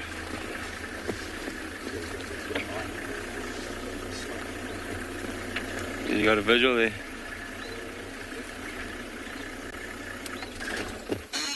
Okay, so they seem to have just stopped for now.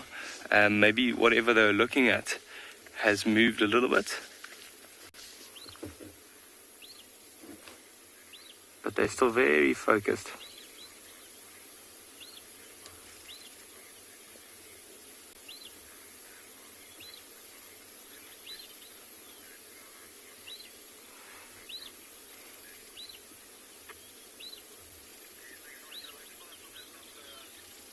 It's interesting. So if they were to catch something and it was quite close to where the cubs are, they'd probably just make a little call and the cubs would start running straight towards them. But often they'll have to leave the cubs in quite a safe area and then move vast distances to try and catch some prey. And then if that happens, then they'll move whatever they've caught into a thicket and go back all the way and fetch the cubs and bring them back without even eating any of the meal yet. Seems like their attention has shifted off now.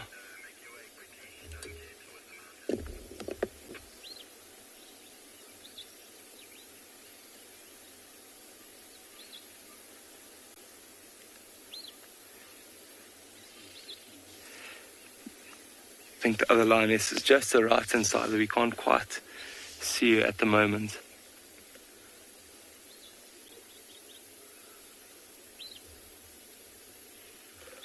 You can hear all the birds, the redback shrikes and puffbacks, all kind of alarm calling at them and warning the other animals around that there are predators here.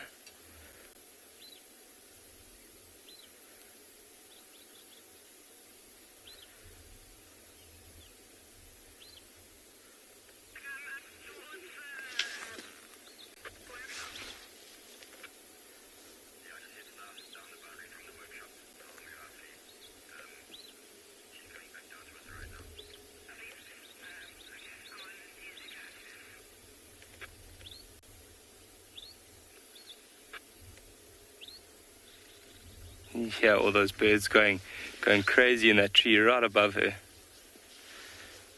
Potentially they have a nest around as well, and that's why they're not too happy about having a lion too close there. I know the lion probably won't do anything to the nest, but whatever threat there is around, they won't want close to their nest.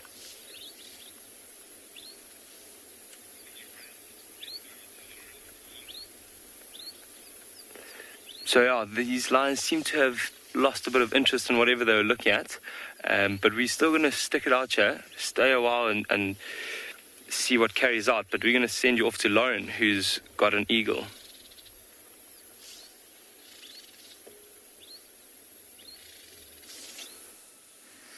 We've came across a brown snake eagle perched right at the very top of this tree here and looking rather wet, shall we say. It's still drizzling here. I think this is a slightly younger one. I don't think it's fully an adult. Maybe it's slightly immature, only just gaining its adult plumage. Oh!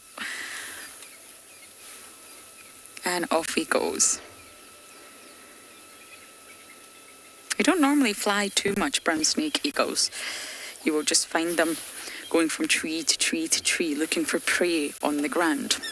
It's very difficult to distinguish between males and females. The females are said to be only 5% larger. So they're larger, but not by much. So you would really have to see the male and female perched together in order to be able to determine between the sexes of brown snake eagles. But they are large, for snake eagles at least. Oh, he's over here, Dobby. Okay, so as we bumble in the rain, we are going to send you back across to Ngala with their lions.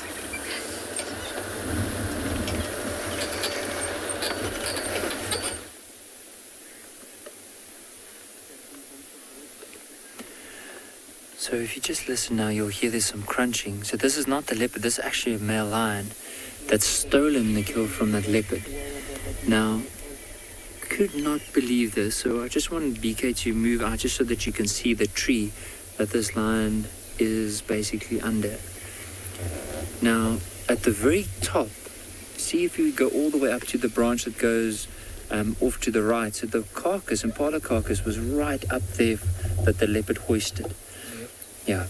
And that male lion climbed the tree all the way onto that branch, grabbed the carcass, dropped it to the ground, and has now gone down. And he's now feeding off of it. You can see there's the claw marks that probably went into the tree. See that a little bit down from there, there's these new patches that came out. You can see it's a different color to the rest. So probably that's where the claws of that lion was tucked in as it was climbing that Amarula tree.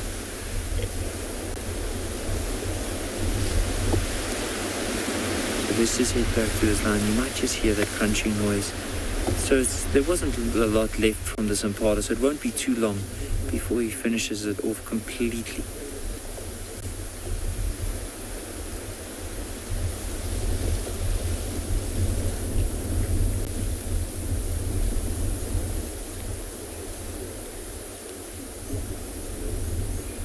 incredible. I mean, it just shows you, we always talk about when leopards hoist their kills up that high in the tree, that it's actually there so that lions can't get to it.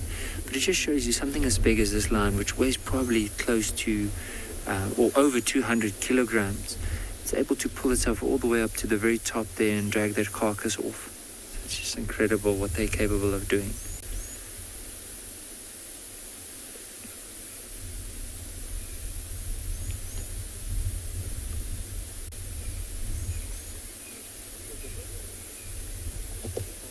So this lion is getting up.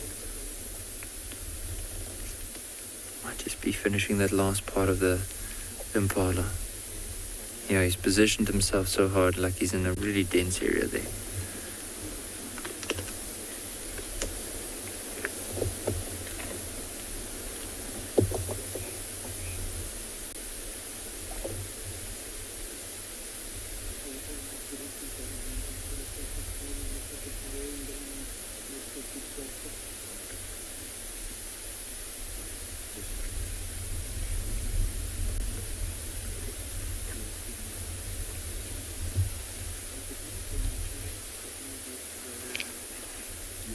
Leslie, it looks like it's one of the Ross males. It might be the dark-maned Ross male.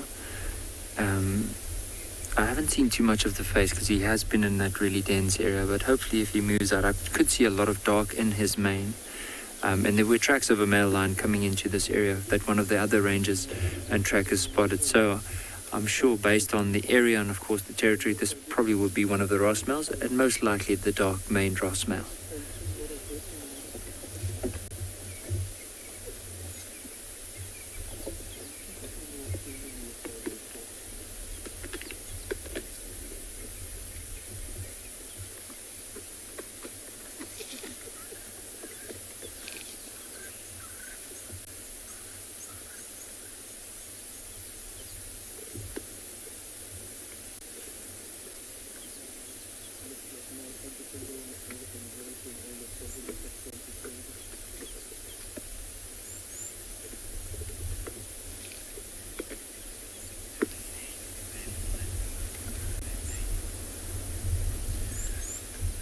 Tomorrow, the male lions in general, they'll start from quite a young age. Like, so round about at 8 months old, you'll see a cub with quite a lot of fluff around the neck. But it's still not long enough to clearly or determine that it is a male because of all that fluff. But once they get to 1.5 years, you can clearly see that it's a male, especially because the mane starts growing under the neck the quickest. And then from here, from 4.5 years, it will cover up most of its face. But there'll still be quite a bit of hair lacking at the very top of their head. And so normally from 6.5 onwards is when they'll have a fully developed mane. So that means around the whole face and the neck. So you'll probably start seeing it here from 8 months all the way up to 6.5 years. I mean, with this male, he's over 9 years old. And hence he has such an impressive mane. But there are lions, I mean, like some of the lions or the Kalahari lions, so you'll see sometimes the Tswalu Kalahari, that some of the lions there have often a darker mane, but also a bigger mane. It also depends on the genetics of the males. Some males have a bigger mane than others. It will also just depend on that. And I've also seen some males from different prides where the youngsters would probably be the same age, but in some areas the younger males tend to grow quicker mane than the other, and it's probably just based on genetics. But it's not a lot quicker. I mean, we're talking about a couple of weeks, maybe a month or so different in terms of how they grow.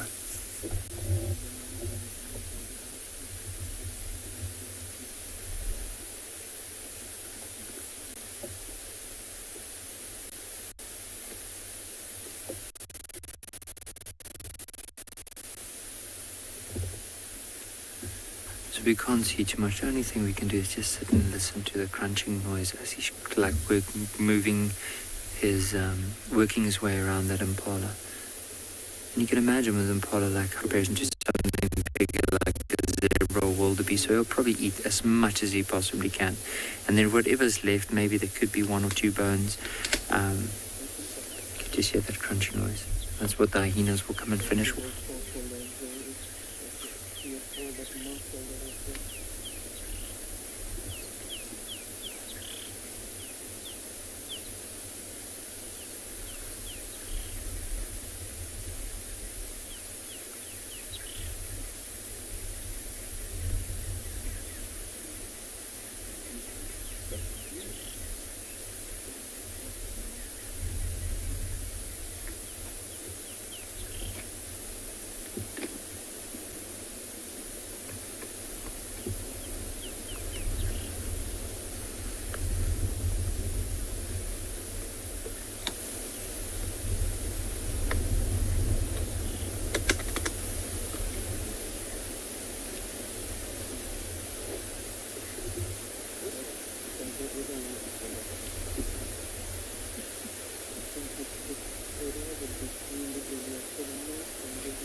Can you see his face with all the blood around his lips?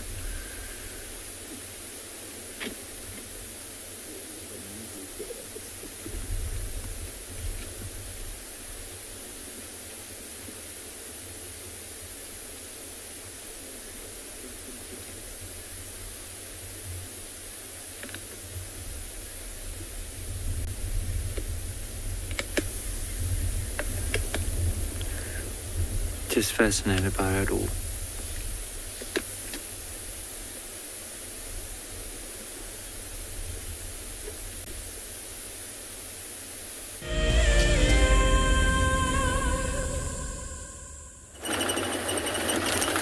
Now it's still drizzling down at our end. I've got my hood up.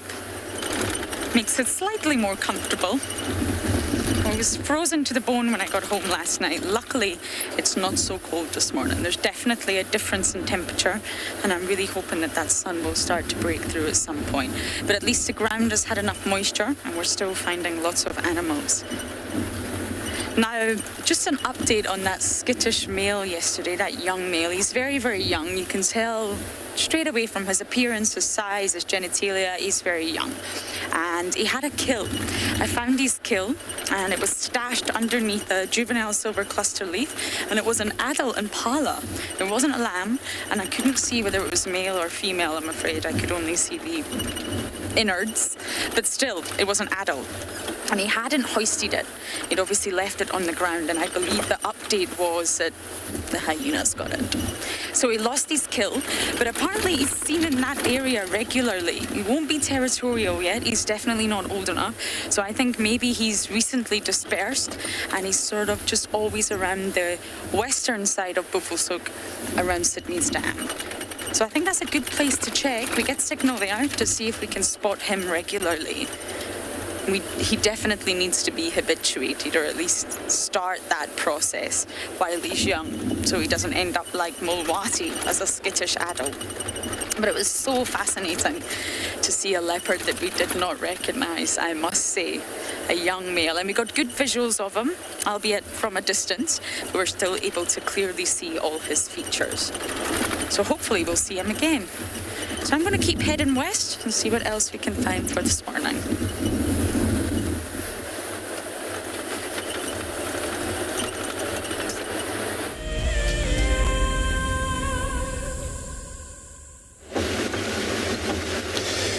Thank you very much, Lauren. So we now have to leave from that Pride, because then it's a lot of a vehicle there arriving to view that Pride, and I have to make space. So actually I won't go too far in case there's a gap for me to return back to that sighting, and just to follow them, see if they would do something while it's still cloud. And that leopard also, I'm not sure how many vehicles there I'm going to find out. Otherwise, if one of the two sighting, if it's free for us to return back in one of those, and that would be really cool. So this is an update from the lines. And then I'm so happy that, they're making their way back north, where we can able to find out what they're doing and so on. And we don't have such a buffalo's herd here where they would be behind the herd always, and that will make them move so much, because they when there's a herd of buffaloes move, they behind them. They always have to be behind them, hoping for any limping buffalo. Those weakest buffaloes cannot make it, and those will be killed. But since then, we don't have herds for now. We have them, but they're not around. So it's a good thing that, they would be around for us. So let's find out. So what I'm doing, checking around here, I'm going to be sending you over to Tswalu.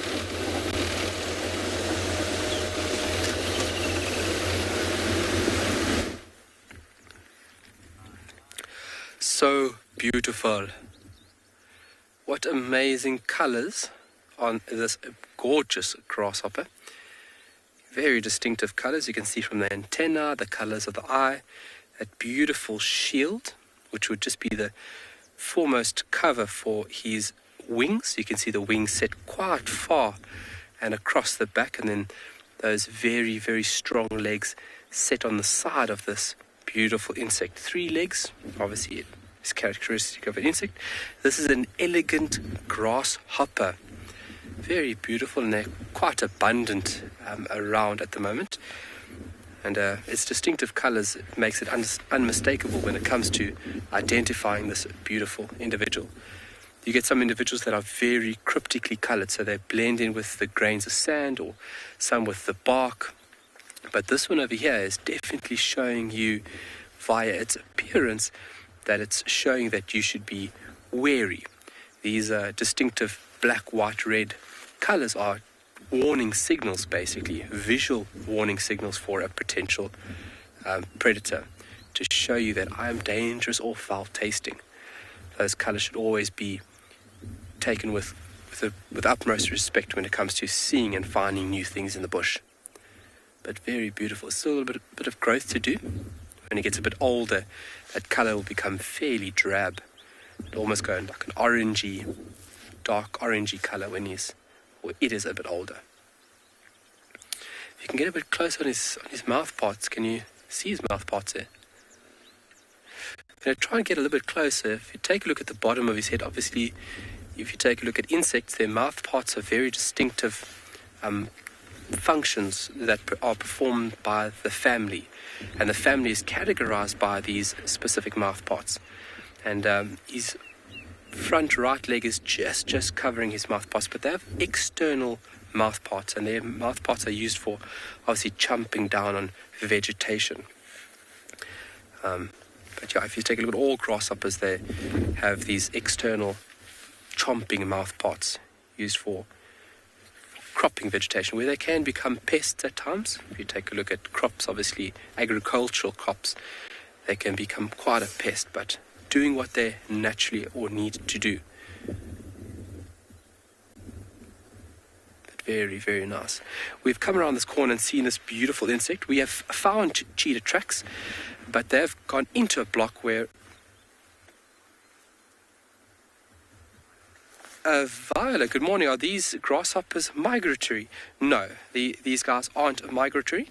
From my knowledge, no, not migratory. Yeah, that's a beautiful thing to see, swarms of migratory grasshoppers. But this individual, no. Sure, look at the clouds behind us quickly. Just want to, Craig, just to show you folks the landscape.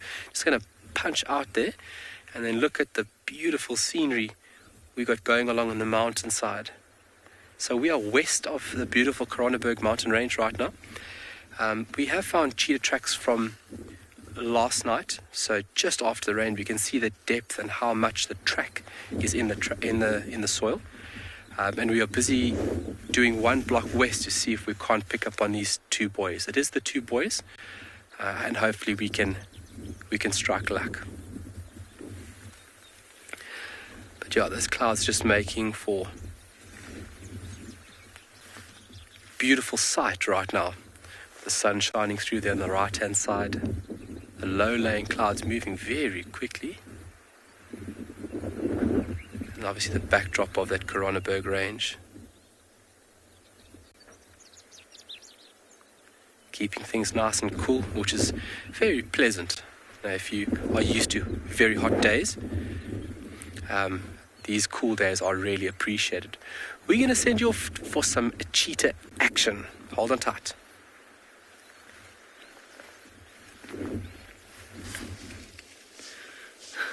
Welcome back to andBeyond Phinda, everyone.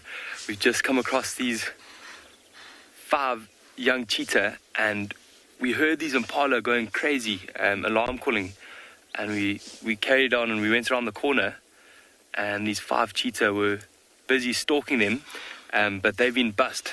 You can hear these impala on the right-hand side, all just alarm calling at them. It's not really changing the path that these cheetah are taking, though. Look at the attention that those impala are giving them. All of them facing straight towards the cheetah, not turning their backs. They know they'd rather keep an eye on where the cheetah are than turn their backs and not know where they are. But quite amazing, there's a wildebeest and giraffe also coming to see what's going on.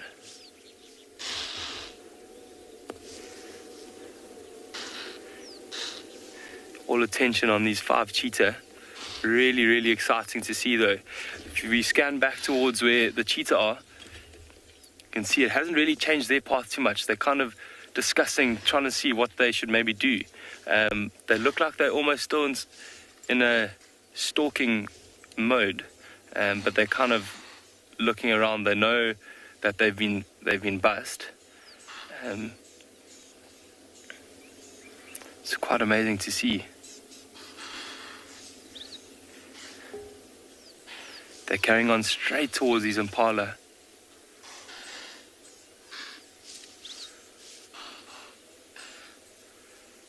So exciting, especially after last night where we saw that caught an impala ram.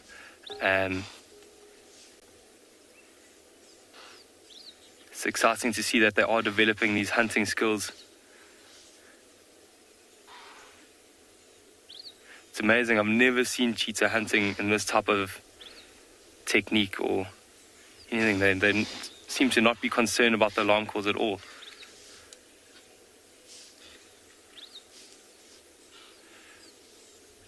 Seems like the impala figured it out and that their alarm calls aren't working, so they've just decided to run off.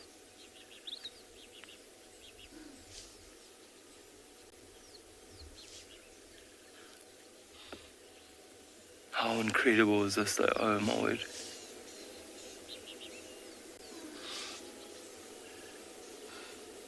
Now the wildebeest is also alarm calling. I'm sure for a lot of these animals, they haven't ever seen 5 cheetah together like this. And they know that that's quite a threat and quite a force to be reckoned with.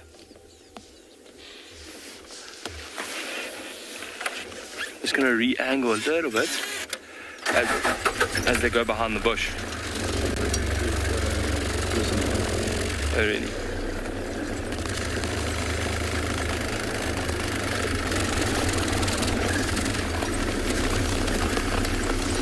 Oh, there's an elephant.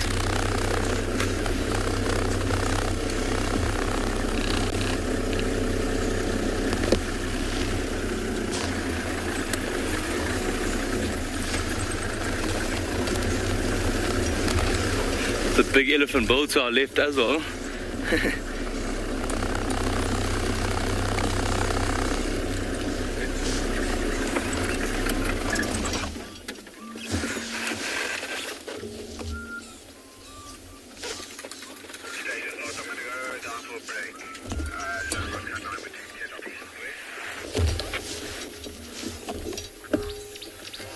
It's quite amazing. So much going on right here.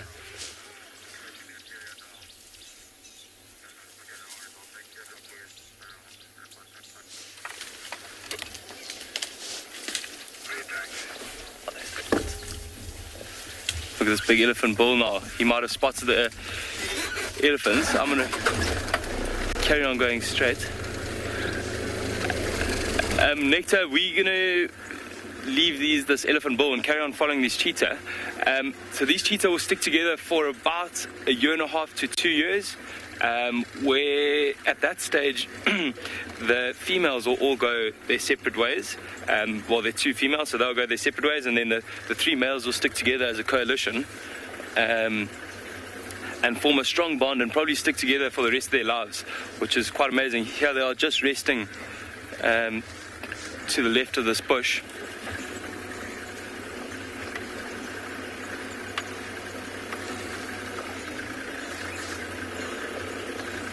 They might just be hiding from the impala now, waiting for them to stop alarm calling.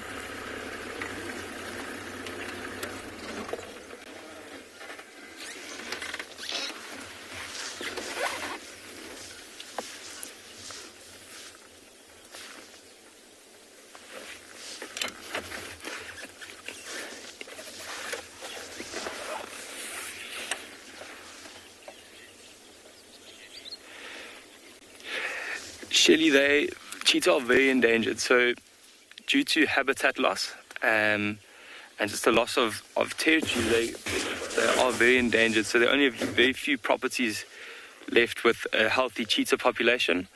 We're very fortunate on andBeyond Phinda to have quite a healthy cheetah population, and we know that the genetics here are very, very important to the future of cheetah. So at Phinda we push quite hard in our cheetah conservation, and that's why stories like these 5 are so amazing and so exciting for us here. If you look to the right, there's a whole journey of giraffe that have now come to investigate what's going on as well.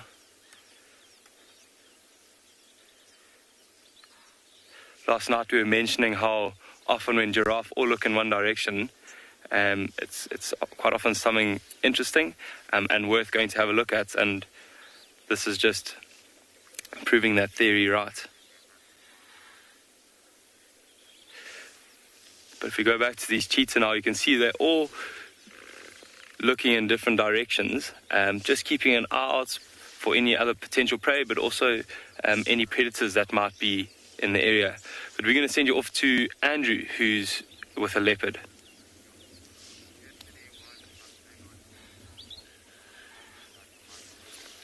Where's that leopard?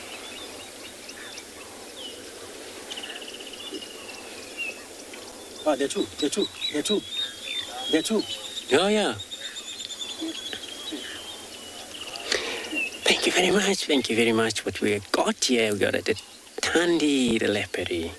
How is this beautiful now? So it looks like it's her and the young one. Oh, thank you very much. Now we got a Thandi, the leopard, with her young one.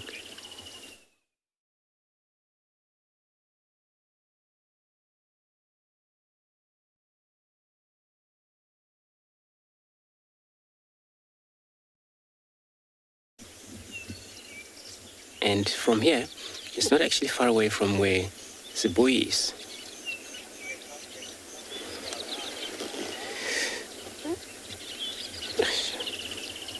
Yeah, we copy that. So she's moving away from, looks like she's going to disappear from us.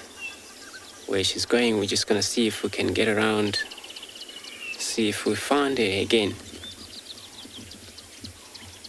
So it's nice to see Thandi come into this area where it's now Cheetah Dam. We're sitting on a dam wall.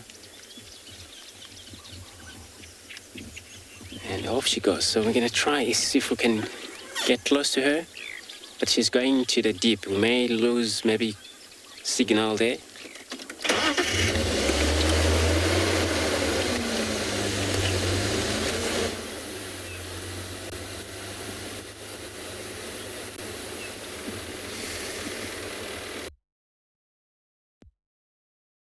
A little bit of a triple drainage line that will link to that area where she moved into, and there is a waterbuck. Looks like there's a waterbuck and a baby that side, and this is where she move into. You're gonna stick around here, see what happens. Maybe she got close to these waterbuck.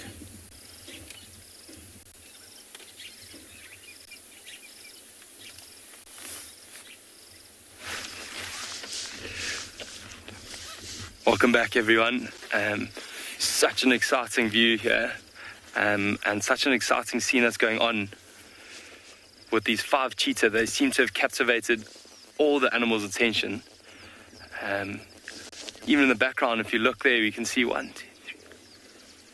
It looks like 8 or 9 giraffe also, possibly even more, all looking in this direction as well.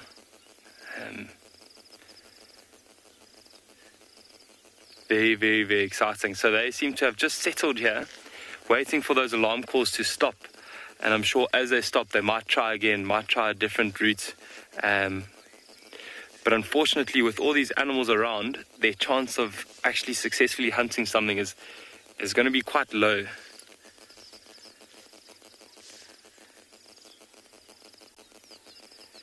the three of them are resting under the bush while the other two are still quite interested. Seems like one of them is also going to, okay, now both of them are going to retire to the thicket as well.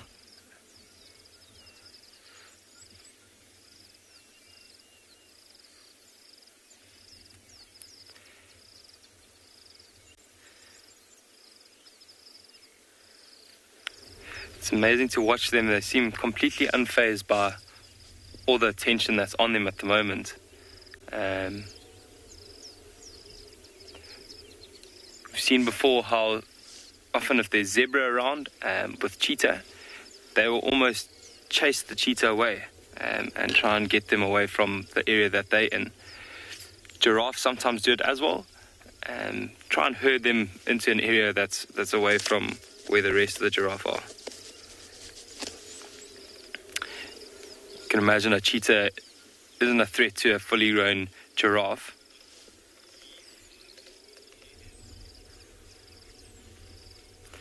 Scotty, you're very right. They are very mischievous. And I love the youth that they have. And you can almost see they're just trying new things. They're exciting.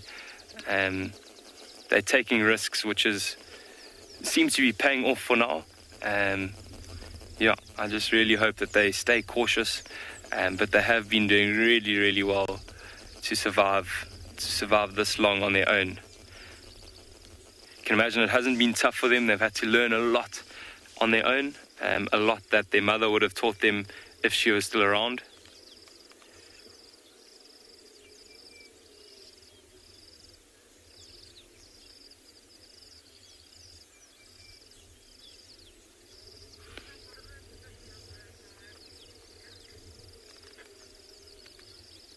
Look at the one, got a bit of a fright with that giraffe approaching now from the back.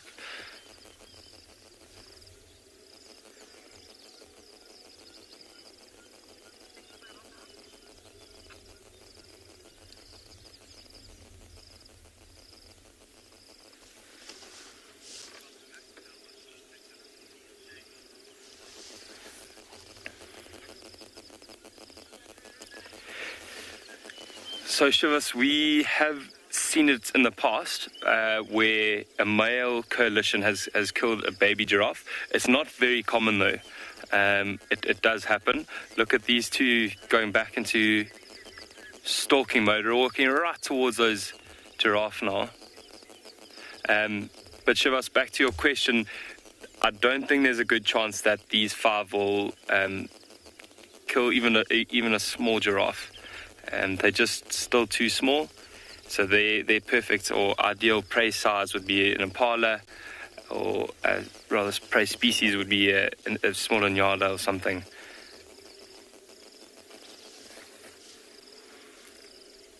Kim, they are at andBeyond open areas. There's one here. Can you hear those zebra in the background?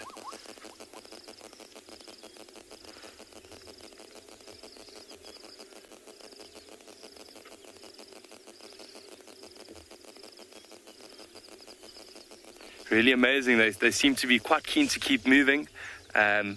These impala have stopped alarm calling, but unfortunately the giraffe haven't forgotten about them. They're still keeping an eye on these guys.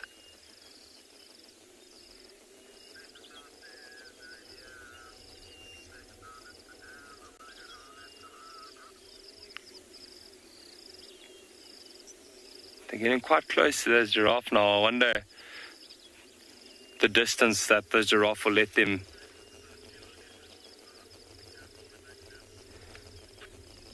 get. And yeah, they're probably 25 meters away now, and the giraffe haven't budged. Cheetah seem to be moving, creeping closer and closer towards them.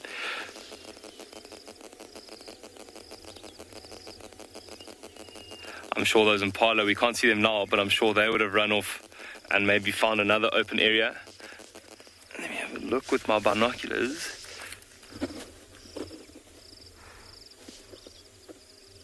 Yeah, no, they're nowhere to be seen. But luckily they did have quite a large meal last night, so they didn't have to feed again this morning. but being opportunistic, if something did come across their path, they definitely would take the opportunity.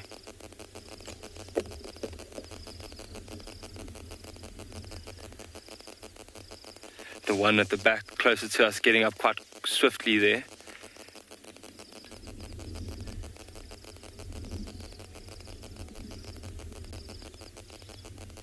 Just going to re-angle once again.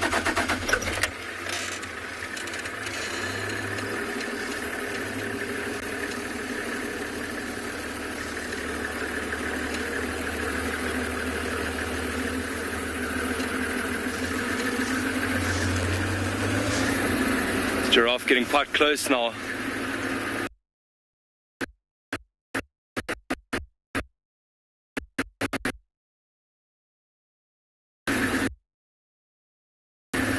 Yeah, these cheetahs are very inquisitive, and it's something that I'm really enjoying about watching them recently.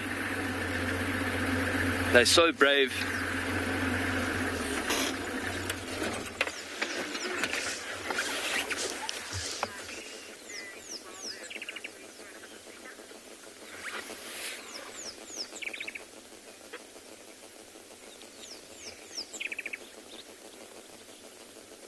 Yeah, it does seem like they're teasing. Maybe they're just stalking, using their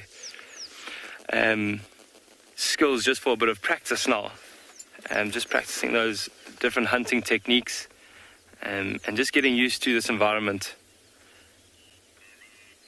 They have recently come into this area. They haven't been here for a while, so getting to know the lay of the land.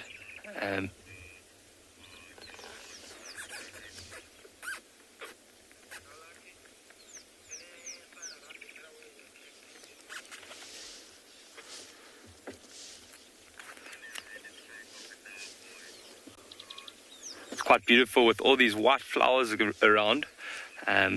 Makes their spot pattern look really, really beautiful.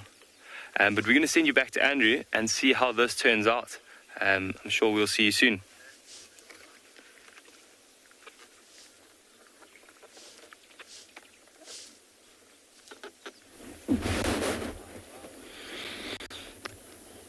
Thank you very much. So cheetah and a giraffe. It's amazing. And now we're able to come close to these Thandi. Only the cub that we can see right now. We cannot see the mother. I think she's on the other side. It's very difficult to see even other vehicles. Actually, they have to reposition on the far side. There's actually kind of like a trample drainage line that runs in this area. So we try our best to get in here. Probably come out to the young one, or young one probably ran back to the mother.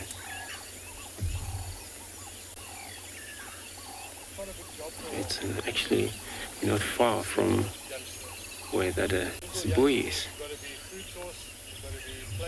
And they won't know each other, that they close each other so much, unless if they come across each other's scent. Or if she would then smell if there's a carcass back there, which is no chance. It's not actually too smelly that I saw there, since there was not much of a hot take place in that carcass.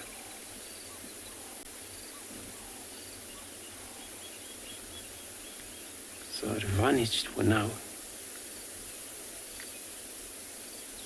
away from us.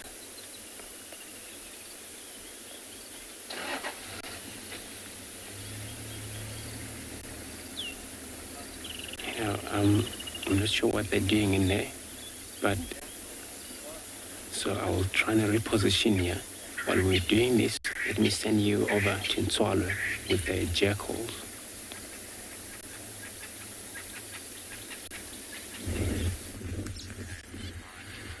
It looks like this individual is cold. It is fairly chilly. It hasn't warmed up a degree by my standards. And you can see this little jackal. Wow. Finding a bit of shelter behind that little bit of shrubbery there on its right-hand side. So there's one or two other individuals. We saw pups running off. We just disturbed the pups as we came around the corner here. Didn't know they were here. But the adult seems very comfortable with our presence, so we're going to sit tight out here and hopefully these young individuals come back. Obviously this is the period where you'd find jackal breeding in a prolific state, when obviously there's more favourable conditions around. It's the best time for you to raise pups. The pups looked fairly young, maybe at about a few months. So fingers crossed they come back in and we can get a little glimpse of them. But a very beautiful scene just with the jackal tucked up there. Nice, beautiful dune bush on the top right-hand corner. It's waving beautifully in the wind. Part of the pea family, very beautiful little species of plant around at the moment.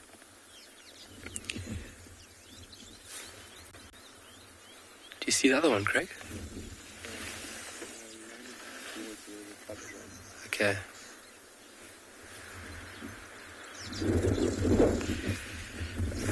Brooke, what species of jackal is this? This is the black-backed jackal. East Africa, obviously for folks that have been joining us for a while, our friends in East Africa also have a species of black-backed jackal. This would be the southern individual. I don't know. Yes, this would be the southern individual. There is a species in East Africa that looks similar to this, but this is the one species that we have in South Africa, is the black-backed jackal. A very, very prominent individual, and one that is, by my standings, by far one of the most cunning out in the bush. So very, very brave, and will utilize all types of food items. So the one in East Africa looks very similar. There'd be a slight difference in body coloration and a bit of weight maybe, but they do look very, very, very similar, but a very cunning and beautiful animal. We're going to hold tight over here and hopefully we can get a view of the pups, but we're going to send you over for some giraffe action.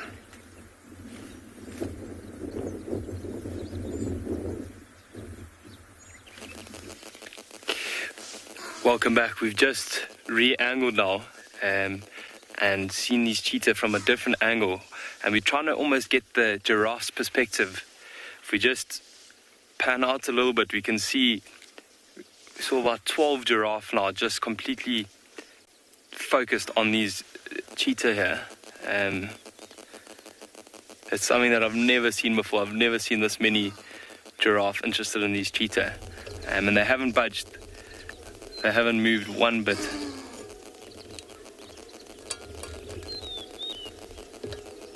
It's really, really fascinating to see.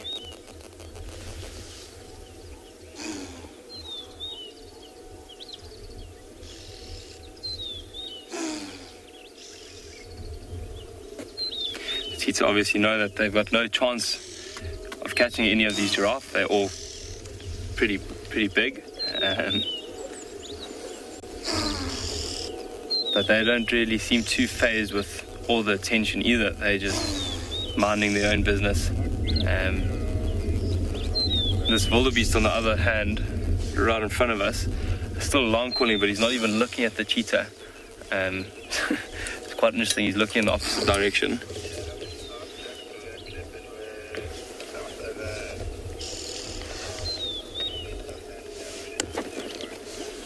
Maybe he's just putting on a brave face, having all these tall friends around. This one giraffe that's just behind this wildebeest looks like it has a bit of an injury. Checked him the other day. We actually looked at Yeah. it. And if these cheetah were fully grown, that would be the kind of target that they would go for. But I think still at this stage, even with an injury and probably quite a bad limp, we haven't seen it moving around, but I'm sure she's got a bad limp. Even with that injury, these cheetahs still have no chance.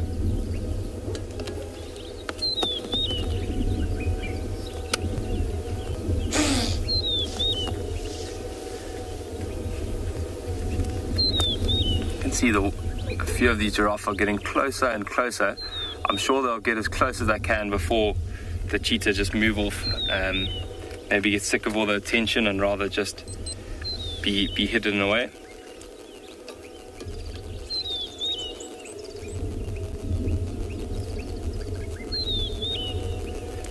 There's a few giraffe on the right-hand side, almost looping around as if they were hunting the cheetah. But maybe they're a little bit braver now with such a large group all together.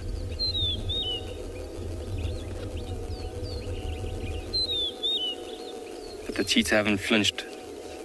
They're standing their ground.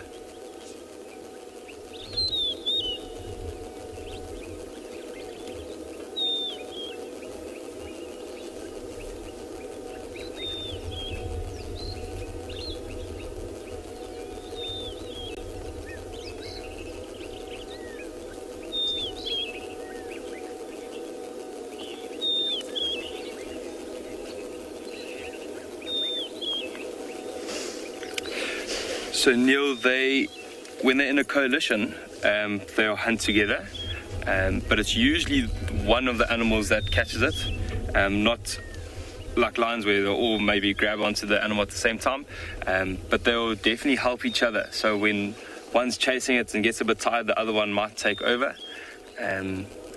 But in the case of these 5 cheetah, they definitely will work together, similar to a pride of lions, and that's why they might be able to take down slightly larger prey, especially when they get a bit older. Whereas a female that'll be on her own won't be able to take down the same kind of size animal.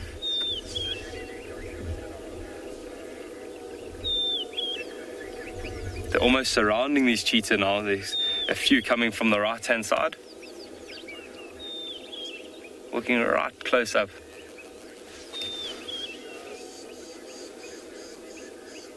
These cheetahs don't seem to be intimidated at all, though.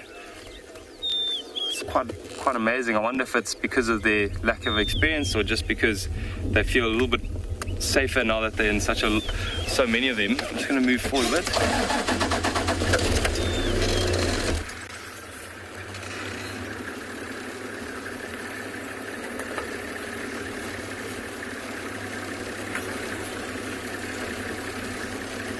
Just try and see if we can get a different angle and see just how close that one giraffe is. It's really, really close at the moment. See the one cheetah is now moving off. And maybe that giraffe got a little bit too close and the cheetah was probably a little bit too far away from its siblings, so I was keen to move closer and feel a little bit safer.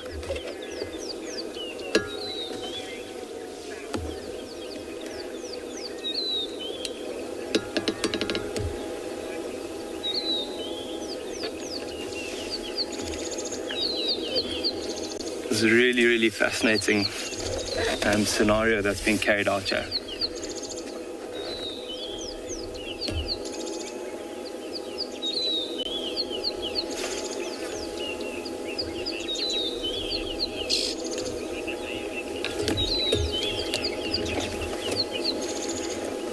Yeah, thereon, and it's quite an amazing interaction. You can see these giraffes slowly moving in now. It's something that I've never seen before. It's really, really amazing. And it does seem like the giraffe are almost surrounding these cheetah now, coming from all angles. One cheetah just slowly slumping closer.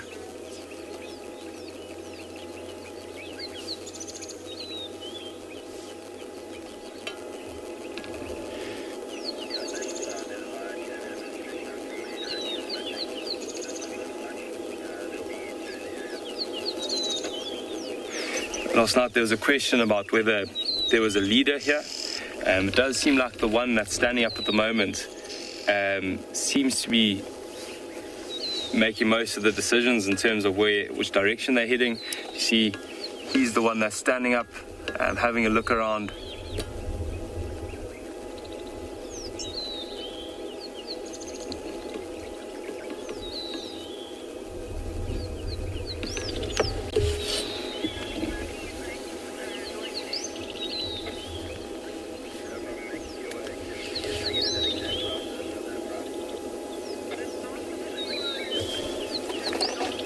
So cool to see.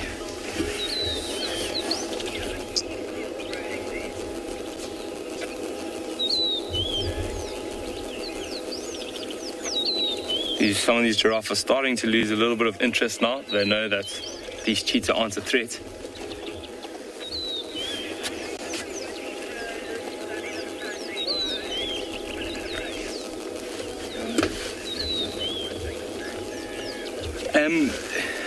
I wouldn't say an act of dominance. I'd say more just there's always a hierarchy in nature.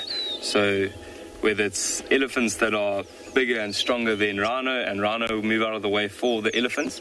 I think it's the same situation here where the cheetah are a lot smaller than the giraffe, and they know that they aren't really a threat. So I guess in a way it is dominant, but it's more just the hierarchy that is carried out in nature here.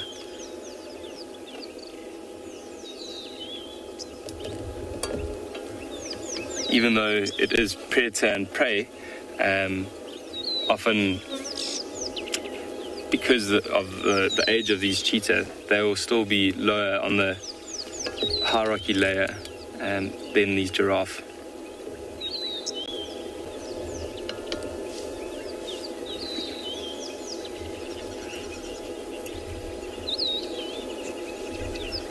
Such an amazing scene here, and we're going to stick around and see how this carries out.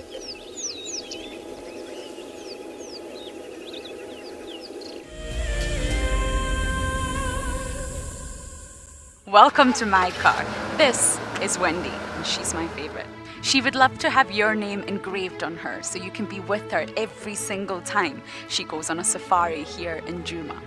If you become a WildEarth explorer, you will have the opportunity to buy an engraved tag which we will attach to her. We will make sure to send you a digital picture to show you exactly where you are sitting on her. You will have front row seat in every single sighting. Guys, just watch what's happening. See, watch the elephants, watch the lions. See, the first ones to run are the cubs.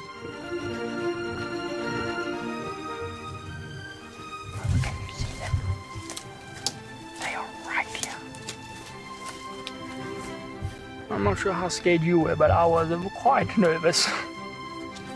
But absolutely incredible. Expect the unexpected here on WildEarth daily. Have you been watching WildEarth and dreamt of being right there on safari with one of the guides? Well, now you can. WildEarth is offering you a chance to buy a ticket to dream. You or a friend can hop on board a live WildEarth show and join our guide on safari. The ticket is redeemable at any of our locations, anytime in the future. Only a limited number of tickets are available, so don't wait. Get your ticket now and start dreaming. Terms and conditions apply. My name is Ross, and I'm a field guide at andBeyond Phinda Private Game Reserve.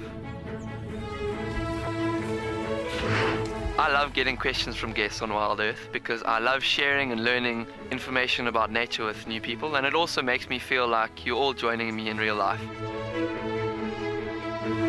If you want to ask a question on WildEarth, then you need to register on our website. Once registered, go to our live safari page and submit your question below our live feed.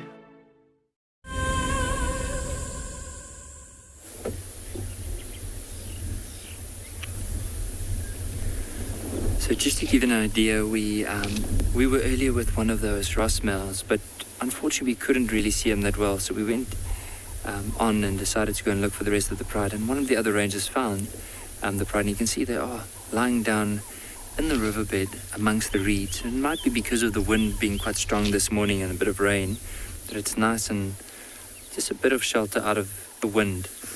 And you can see a few of looks like young males lying down here. If you just notice next to the one's ear, there's quite a bit of fluff. See this one off to the right? That's possibly because it's a young male. Might also be the one on the left, so we'll only be able to see once they turn around. But I would like Biga just to zoom out a little bit, just to show you the landscape around. So you can see we're right here in the Timbavati River, and there's a reed bed right in the middle. And so the river's running off all the way here as well. And these lions decided to just come and lie down in the middle of the riverbed. And the rest of the pride is just on this side in the reeds, but you can't really see it that well. because of the cover, but let's just give it some time. Hopefully one of them will get up. They are very comfortable at the moment, so it might only be after an hour or two where they eventually decide to get going. I'm just hoping that one of them turns around so we can have a better view of them. But it's so quiet in this riverbed. You can hear the grey-headed bush shrikes, great-faced testiculars. There's dark-capped bulbils. There's just so many different bird species that are calling here at the moment.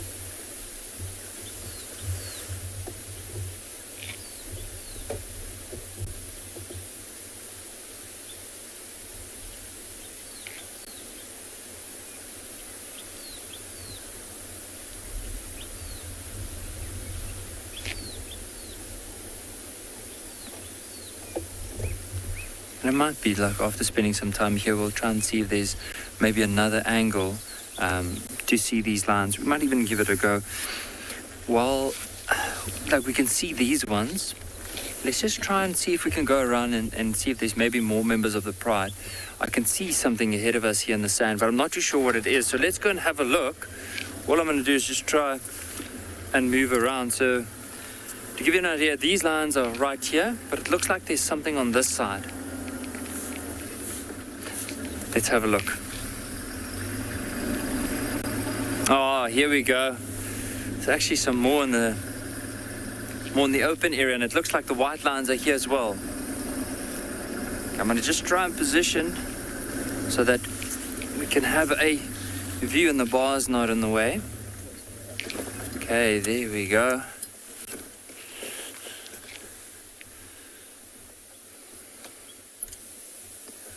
It's so nice to be able to see the Pride again, because we haven't seen them for the last few days. Or we saw the youngsters the other day, but we haven't seen the white ones properly on the camera for the last, I think, week, maybe more. So it's so nice to be able to see them here in the riverbed and in the open. And how nice is this to be able to compare the color between the two? You see how much lighter that one is in the back in comparison to the one in front.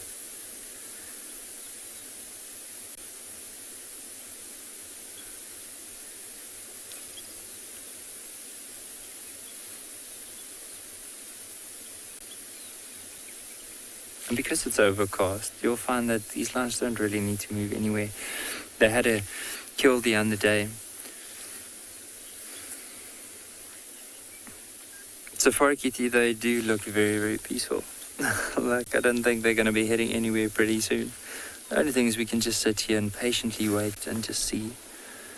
But like as I mentioned, it is a beautiful scene here in the riverbed, and also like just where we've positioned ourselves now, there's barely any wind, so the wind's probably coming in from the southern part, and there's this bank off to our left, and that's stopping quite a bit of the wind, because you'll see the vegetation around them. It's moving, but it's not as hard as, like, let's say if you had to go more right towards the reed bed.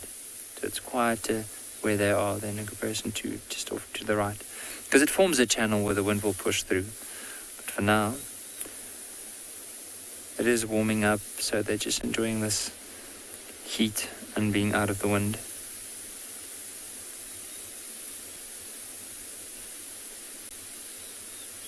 You can see how comfortable their ears aren't even moving. Sometimes even if they lie down like that and there are flies around, they'll twitch their ears, but they haven't even moved. Oh, there's the white one that just did that. For now, let's go across to Andrew with some eagles.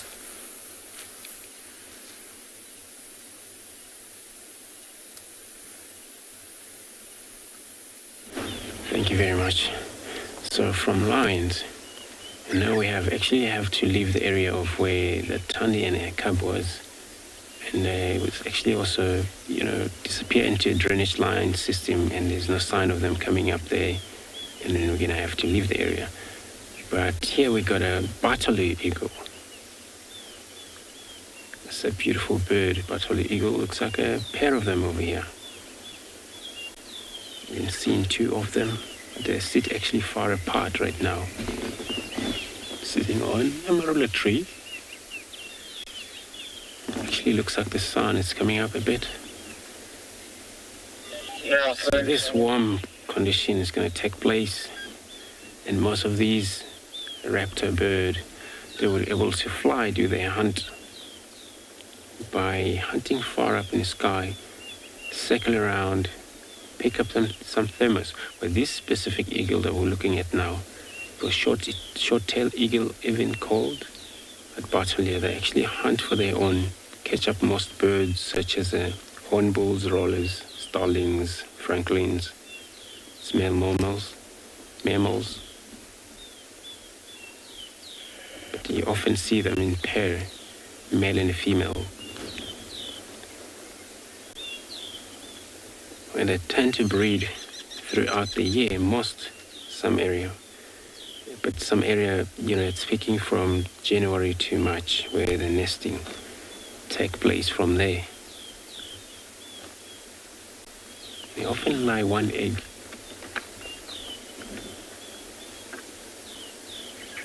Clutch one egg's incubation for about 59 days, so it's quite a lot of days.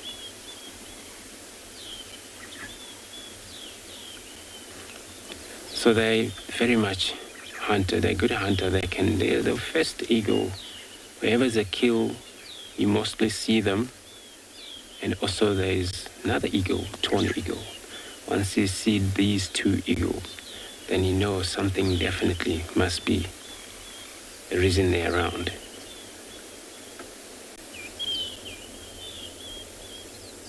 So they're one of the scavengers. Feed most on remain of the carcasses or kill for their own food.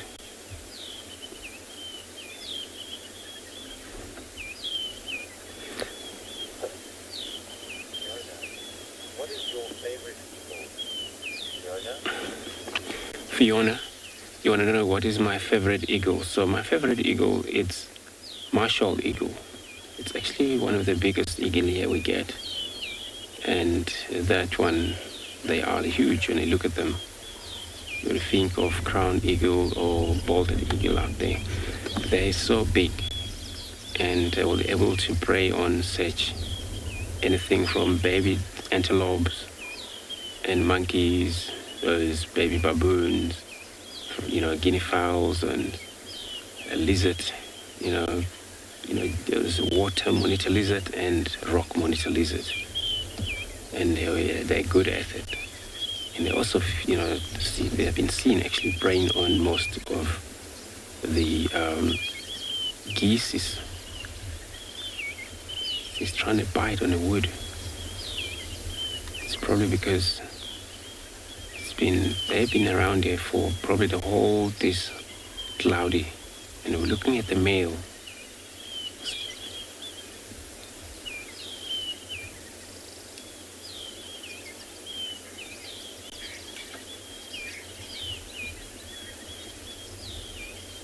So it is actually to distinguish the difference between the male and the female on these eagles, where females, you have a lot of white, even though his wings are folded up, but you still see a lot of white almost to the edge, and then slightly of the black that take places on the end of these wings, even they're perched. So this there, it's a male with a lot of black.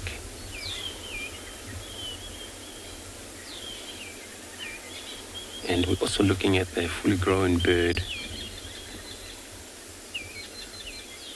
where when they're younger, they're actually, brown. You won't even knew that there is a butterly. You would think of, maybe you look at the maybe torn eagles or those type.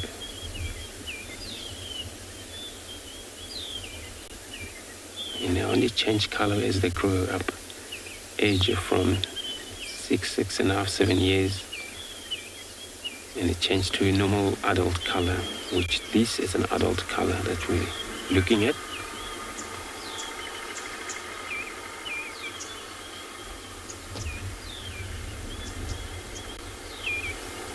So they also have very short tail, which is sometimes they find very difficult to fly in the windy. They can't balance very well because of the short tail they have.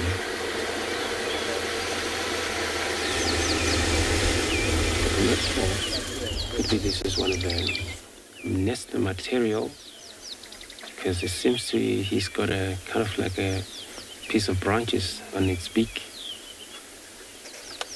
Fly downwards.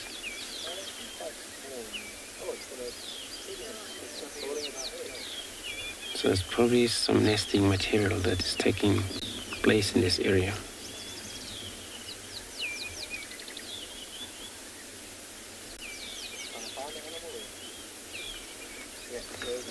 And sometimes you do find them on this watering hole, the small one, the pans, where they drink most during the day.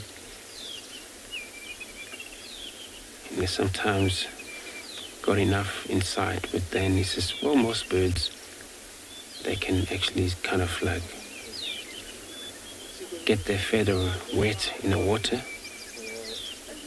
when they get out. It's where they check the whole their body. It's all about getting all the parasites in those wings clean again. And after that, they do preen themselves just to reposition their wings.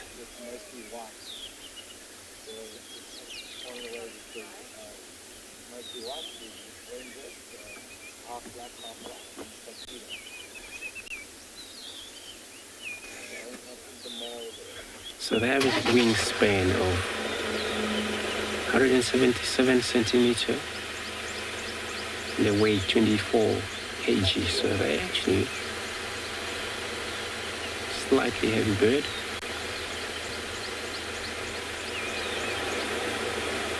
Or 2.4 kg, not 24, 2.4 kg.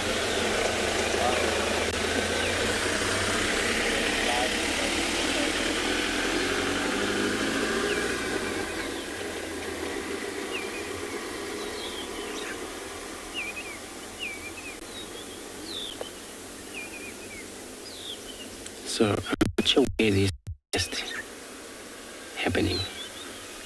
So they may fly.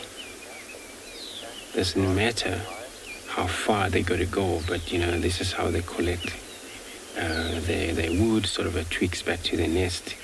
So I'm gonna move westwards around here, checking along the boundary. I'm sending you over to Ngala with a line.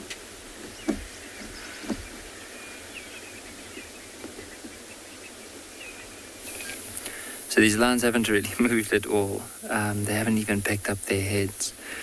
And it might be just because, I mean, the conditions are right. It is nice and cool this morning. And often with lines in the heat of the day, they'll move into shade for some cover. But for now, because it's overcast, it's slowly starting to warm up. It's not too cold. It's not too warm. And so because of that, it's ideal. I mean, the sand is a lot softer. It's not as wet as the grass around them, or even the reeds. And so these ones are probably going to be here for the next little while.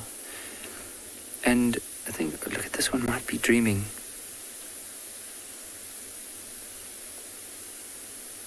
See the back feet moving and the front feet.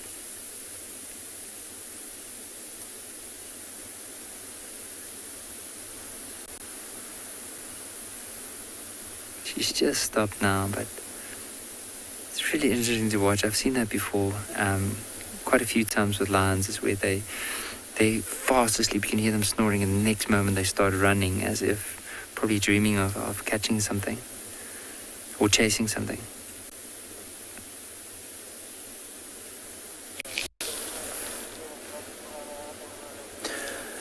And also with some of the lionesses at the moment, is we do think there are some younger cubs, and we know from what we've seen before and that we've got on camera is that there are some young cubs around at the moment, and the last time they were seen was not too far away from here, so the chances are that the pride are probably going to hang around in this area. They've had a kudu, like over the last 2 days, a big male kudu that they've caught and they fed on, and there's also water in the area, so there's no need for them to really move far off. So they'll conserve as much energy as they possibly can, and if there's of course an opportunity that presents itself, they'll try and hunt again, because altogether there's almost 18 lions in this pride, so they need to hunt quite regularly in order to look after all these mouths. So you can imagine how hard it must be for some of these females that mainly do the hunting in order to provide for so many lions.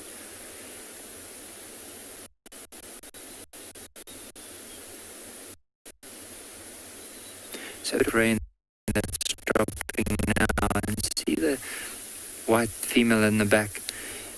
You'll see like it's moving its ears quite a bit, and that's because of the raindrops that are falling onto her ear. But in the meantime, let's head across to Lauren.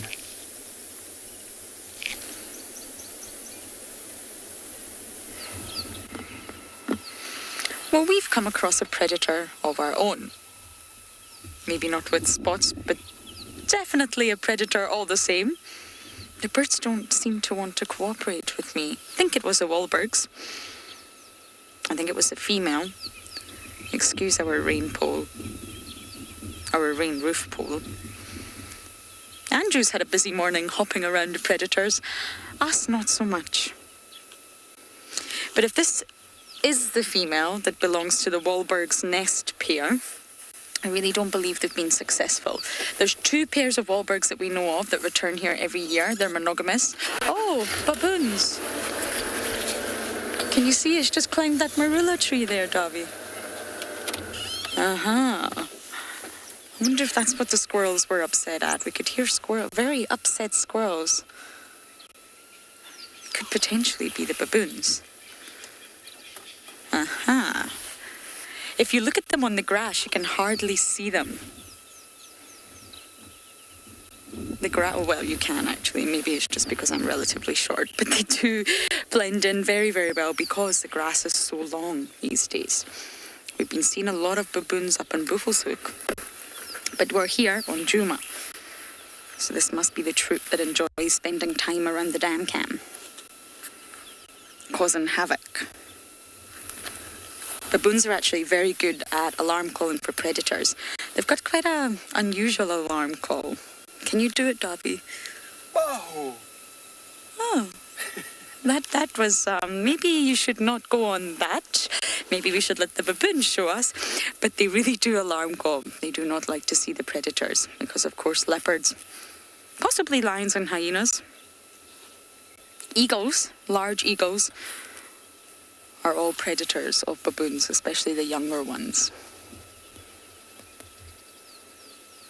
Because they've got such a broad diet, they can really be found anywhere on the reserve. Around water bodies, around small areas of civilization, just walking through the long grass like this.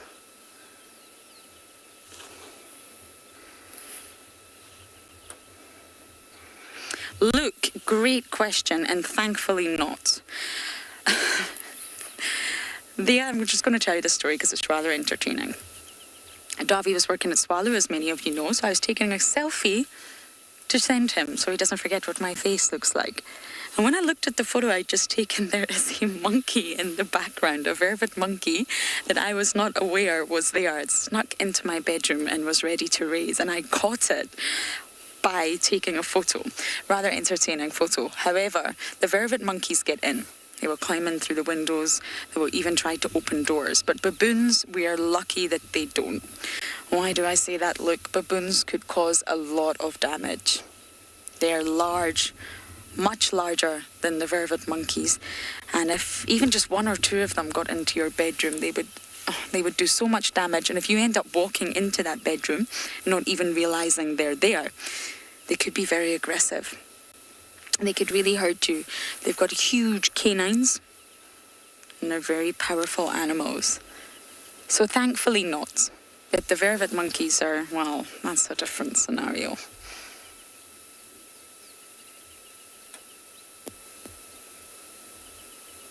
The vervet monkeys have mapped out our entire kitchen in their head. So the minute someone is not looking, they know exactly where to go and exactly where the bananas are.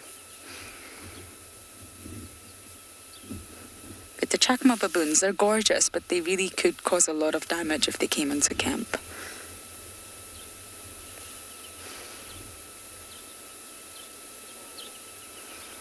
What a lucky moment. We just stopped to admire the Wahlbergs, and we've got quite a relaxed sighting of the baboons. Sometimes they run away when the cars approach.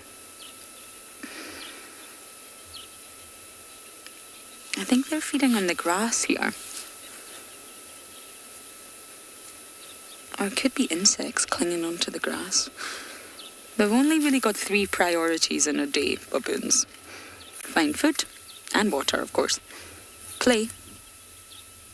That includes grooming. And avoid predators. That's it. That's your daily schedule. Eat, enjoy, and avoid. Okay, I think we may sit here a little bit longer with these baboons and see what they get up to.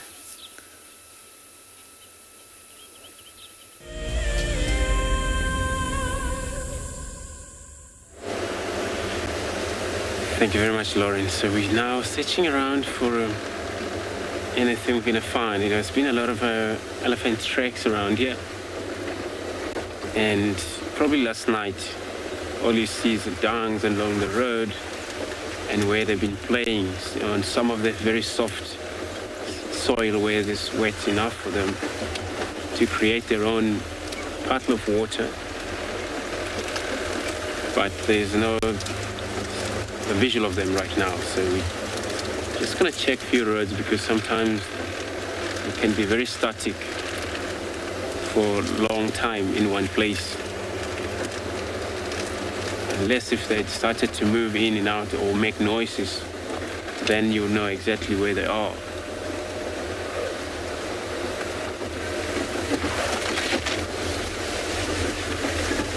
And wherever they are, it's probably maybe decent herd because there's been a lot of flattened grasses or bushes been disturbed, grounds where they've been playing in a very soft sand.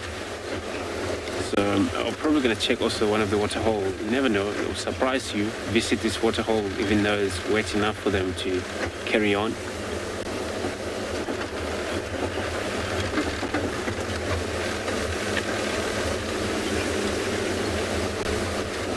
So hopefully we get luck. I'm not sure where the climber is right now. So if she showed up, we'll find the tracks of her. And we stick with the track. Then we got a sighting happening in Djuma. So let's find out if we succeed on looking around.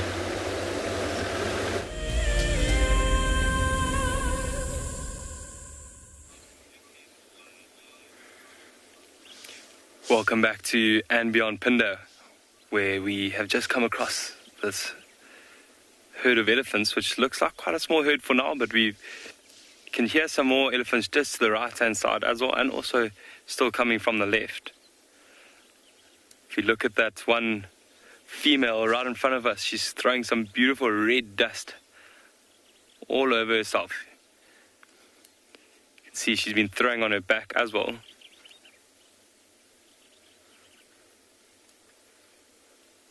If we look carefully, she might even kick up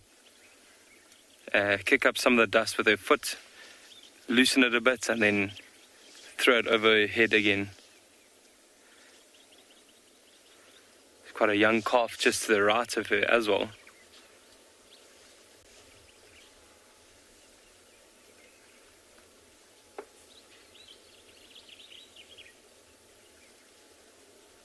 There's one elephant coming from the left now with some what we call wild grape.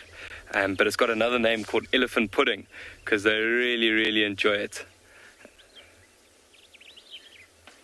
You can see the one elephant's actually trying to steal some out of the other one's mouth.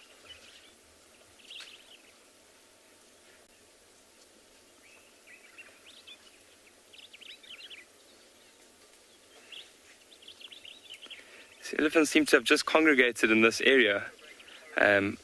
Can't quite understand what it is. They all just seem to be standing dead still.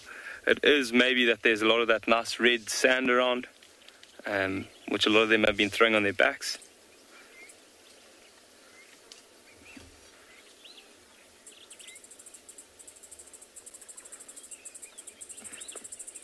It's really exciting to see elephants in the south of the reserve.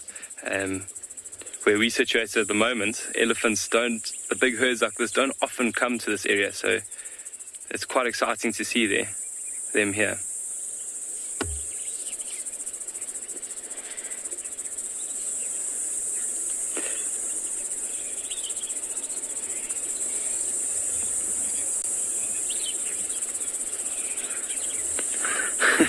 Vola, that's a hard question to answer. They like both of them. The Amarula fruit is quite seasonal, so only it ripens towards the end of summer, whereas the elephant pudding is all year round. So I'm sure when there is a lot of Amarula fruit around, then they would maybe go towards that first, but it's very, very tough to say.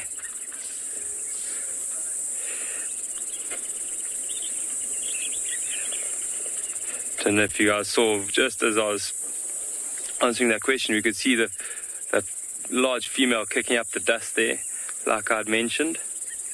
See her just resting her trunk now on the ground.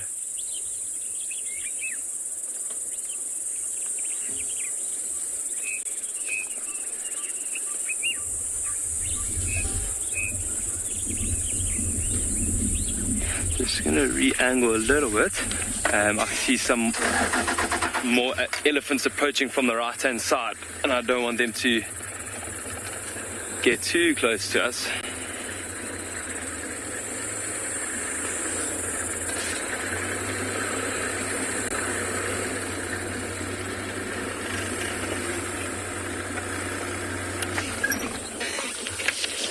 Yeah, there's one right in front of us as well, but at least there's quite a thick bush between us and them.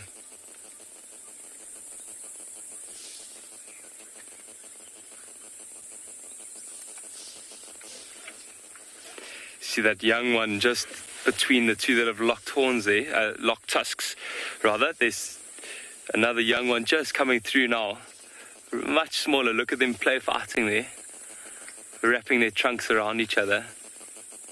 Oh, there goes some elephant pudding.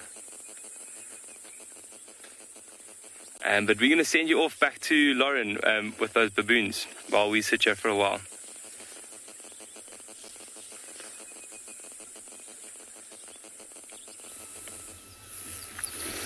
The baboons still have us surrounded. They're very relaxed, just foraging through the long grass. There's females, there's males, there's larger males, which are most likely the dominant ones. There's small little young ones. Now, baboon offspring are born very altricial, and they cling to mother for the first 5 weeks. So for the first 5 weeks of their life, they will not leave mom. Normally, they sort of cling onto her underside, her belly, and they pretty much got milk on tap, really. And it's only after the 5-week mark that you'll start to see them walking. They'll still stay very close to mom, but they'll start to walk on their own sort of 4 feet, if you like, and become a little bit more mobile. Now, once they decide that they're too tired and they no longer want to walk, they'll sort of jump up on mum's back for a piggyback ride. They're too big to fit under the tummy. I'm sure they try, but it won't work. So that's when they start to jump on mum's back. And they'll get a piggyback ride across the landscape. Now, Davi didn't exactly do a great job of their vocalizations, but on that, they are very vocal animals. So they're highly visual, but they also communicate through vocalizations. They've got a huge range from screams, barking, squeals, chattering, and all of these different vocalizations have meaning. So they've almost got a vocabulary, if you like. And apart from the obvious alarm calls, which is there to warn each other of danger and predators approaching, they will also demonstrate their mood to one another through vocalizations. They'll also communicate when foraging, if they find something delicious that they can share, or just to maintain contact so that the troop itself doesn't split or they don't lose one another.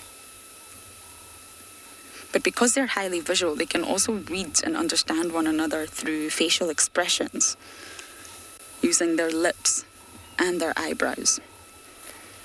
I think they're moving behind us now. I wonder if we can just reposition and hopefully they won't walk away.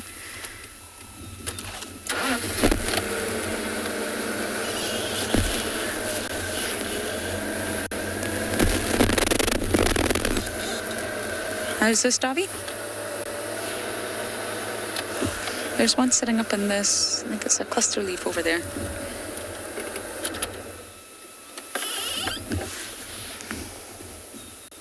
So yes, just like humans, we're highly visual. We read one another's body language and facial expressions. They're exactly the same.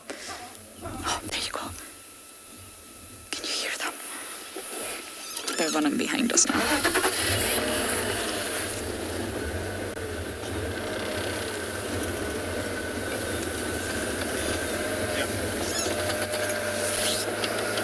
Look at the impala watching them coming. We had a lovely sighting the other day with baboons and impala. And I believe there have been records of baboons actually killing impala lambs. I've never seen it, but apparently it does happen.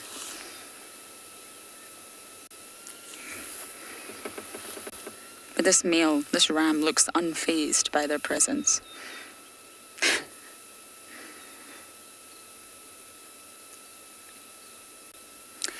So I think I'm going to bumble around the rest of this area, see what else I can find, and we're going to send you guys down to Tswalu.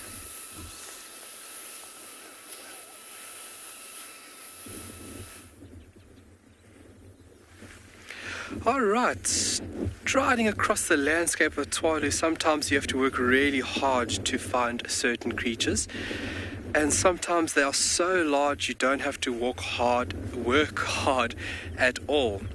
We have just come across this beautiful and very large species of moth. Can I jump in there?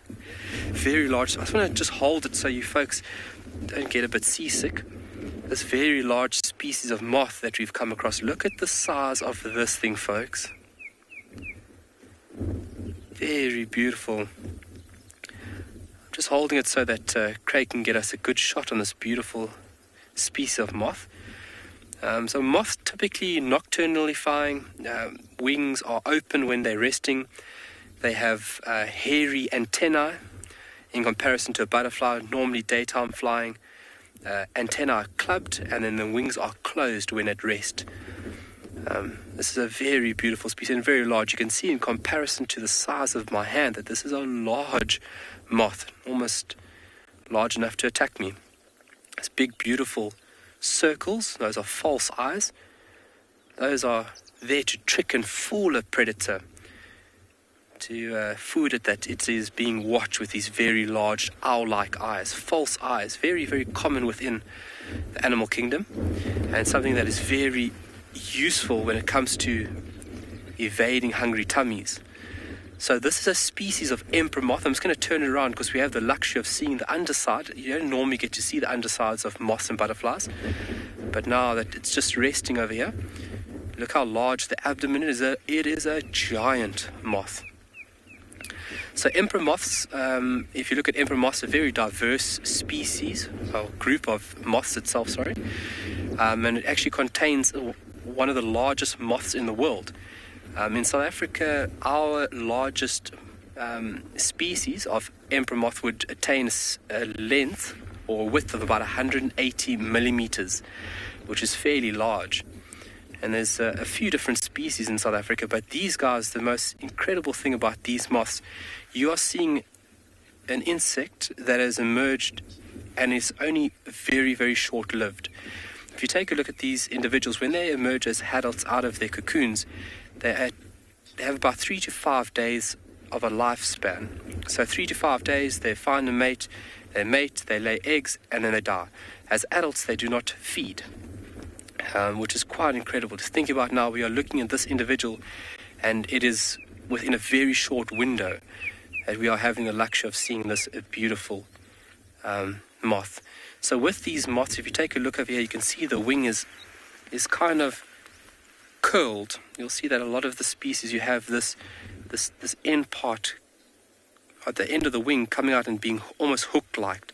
This is not so prominent on this individual, but you have some of them like the lunar moths and a few other individuals that have very, very, very hook-like wings. And if I turn it very carefully, you can see his antennae over here, which are very distinctive as well. Let me just, I don't want him to fly. Yeah, I think that's good for you, Craig. So you can see from the size of this moth that the caterpillar will also be ginormous, eating whatever is available for it. The larval stage of these moths are still very, very understudied. We really don't know a lot about their larval stage and their food sources. Like we spoke about butterflies a couple of weeks ago, that, you know, with moths and butterflies, they have very distinctive larval food sources that they utilize. And we are still trying to understand the very nitty-gritty stuff about these beautiful and misunderstood creatures. But how incredible is that? Very distinctive little black spots over here on the secondary wings. And you'll see that that first wing, you can still see the circle being presented on the underside of the first wing.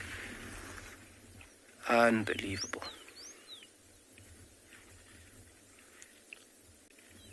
Amazing. Well, so just driving by and seeing something like it, okay, I'm just going to let it go there now. Driving by and seeing something so spectacular is such a treat, and I thought, myself and Craig said, we have to find a way on how we can show you guys this wonderful species. Oh, it's just adjusting. Here we go. Fantastic. All right, for now we're going to send you off to Phinda with some elephants.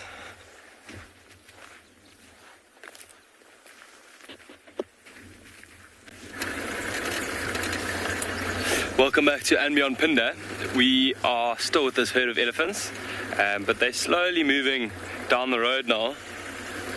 Kind of in a southerly direction. There's a little bit of water and a river actually in the same direction that they're heading in. See this bull over here slowly just trailing the herd that have kind of gone in front of him now.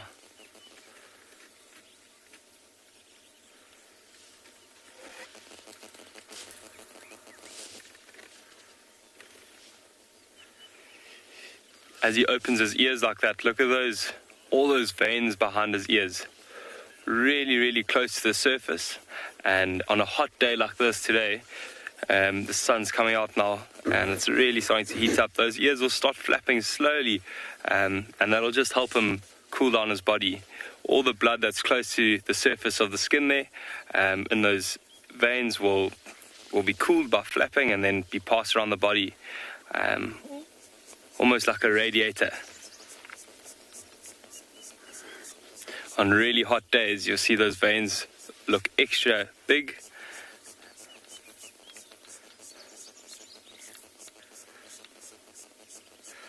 This bull just discovered some little shrub there with his foot, and now his trunk's inspecting it, trying to figure out whether it'll be nice to eat or not.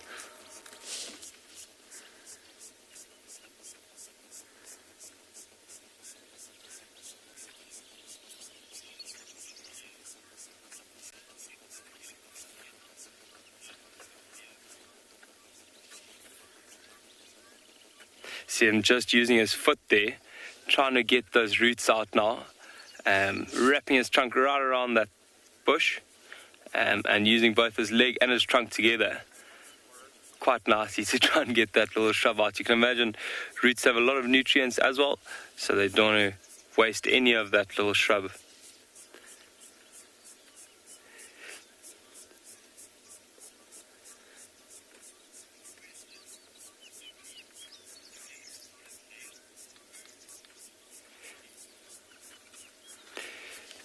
Scotty, they're more nails, so they've got 4 nails at the front, and yeah, they're technically an ungulate, but it looks more like a nail than a hoof.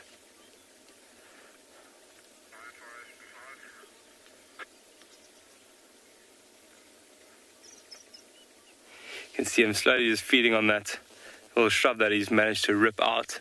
It always amazes me that their trunks don't get punctured by those thorns, because that was quite a thorny little bush that he pulled out. And it's just, yeah, they've got really, really thick skin, and don't really mind the thorns too much. I have seen one before stand on a thorn and try and pull it out of this trunk, but I'm sure it didn't protrude too deep.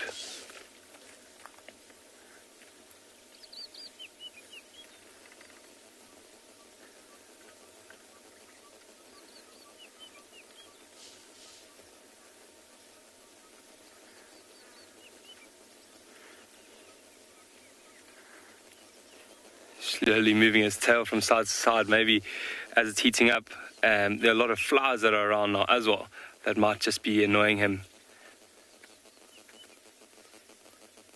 That big thick hair on the end of his tail, really good fly swatter as well.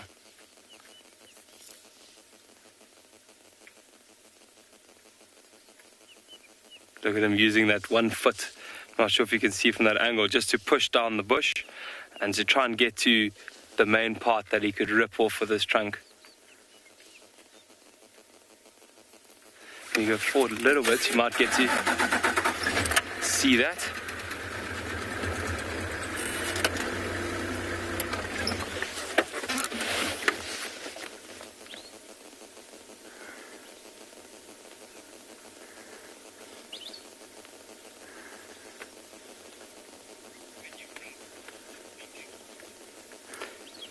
So he's just going to sit here for a little while with his herd and see what they get up to.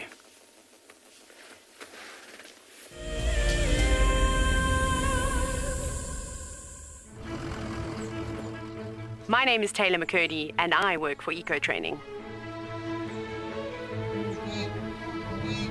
I love hearing from all of the viewers. However, I particularly enjoy those of you who have been watching for a few years. Your questions are just so advanced and they really get me thinking. If you'd like to ask a question on WildEarth, you need to register on our website. Once you've done that, head to the live safari page and submit your questions below the live feed. For the month of January 2021, we are offering a chance to win a unique WildEarth expedition to the magnificent Tswalu Kalahari. From the ancient Kortai's Koranenberg Mountains to the southern Kalahari's red sand dunes, Tswalu offers what travelers crave most: space and time. The winner will explore this landscape in a vehicle, on foot, or on horseback, with a chance to go behind the scenes with WildEarth and of course meet the meerkats. The prize includes a 3-night stay for you and a friend at the luxury Motse Lodge, including flights from either Johannesburg or Cape Town.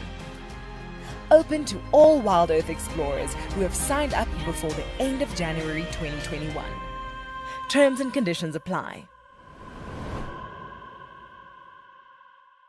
What makes andBeyond Phinda Private Game Reserve so special is our massive array of habitats.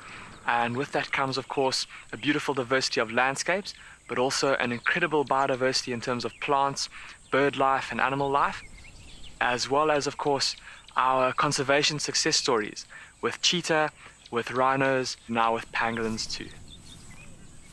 Catch up with the guides daily here on WildEarth.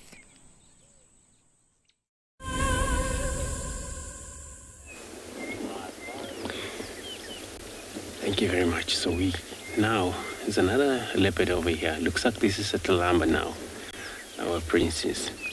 And on front of her, it looks like a bit of a meat. Can't just see it clearly, but she's got a kill there. And just on the other side of these bushes, it's actually very difficult there with these wood or branches, but she's there.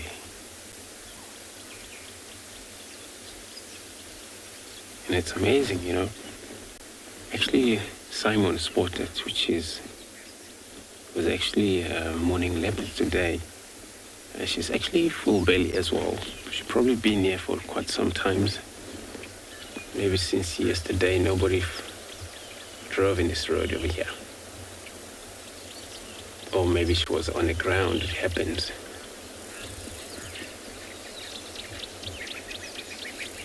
And where the hyena den is not far away, and probably the smell they didn't travel so far away. It's probably one of those young impalas she got.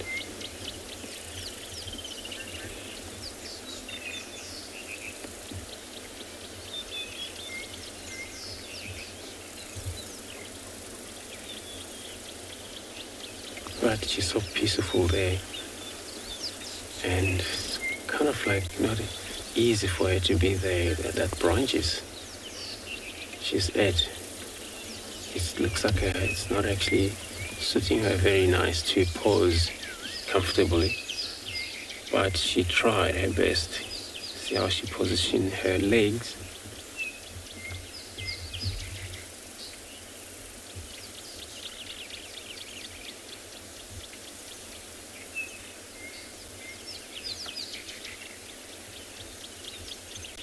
So she might sometimes change position every now and then, or go to feed whenever she feels hungry.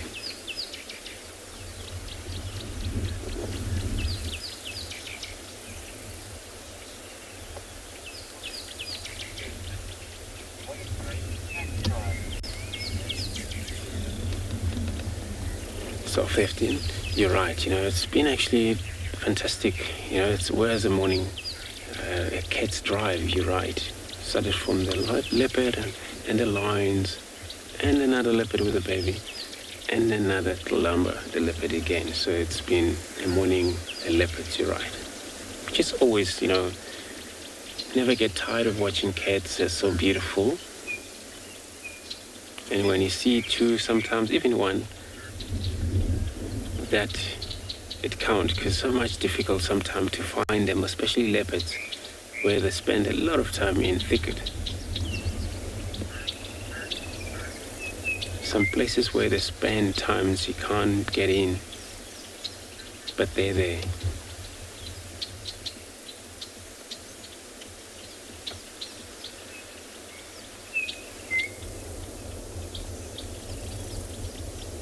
So we saw her mother this morning, that at Thandi.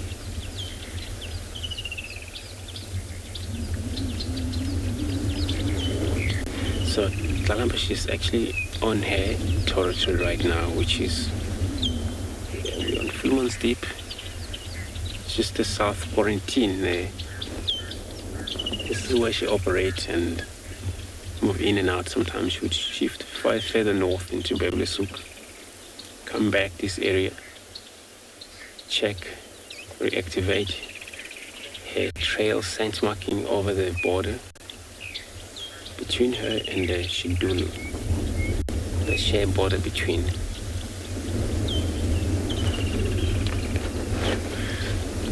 Thank you very much, everyone, for joining us this morning. We're coming at the end of the show, and hope to see you again this afternoon at 1600 Central African Time. Goodbye.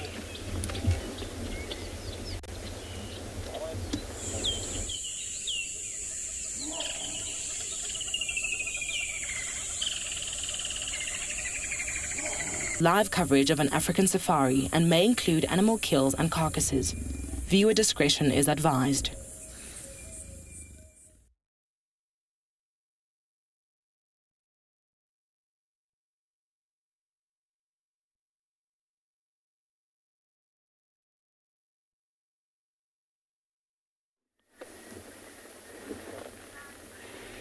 Good afternoon, everybody. Welcome to Djuma Private Game Reserve in the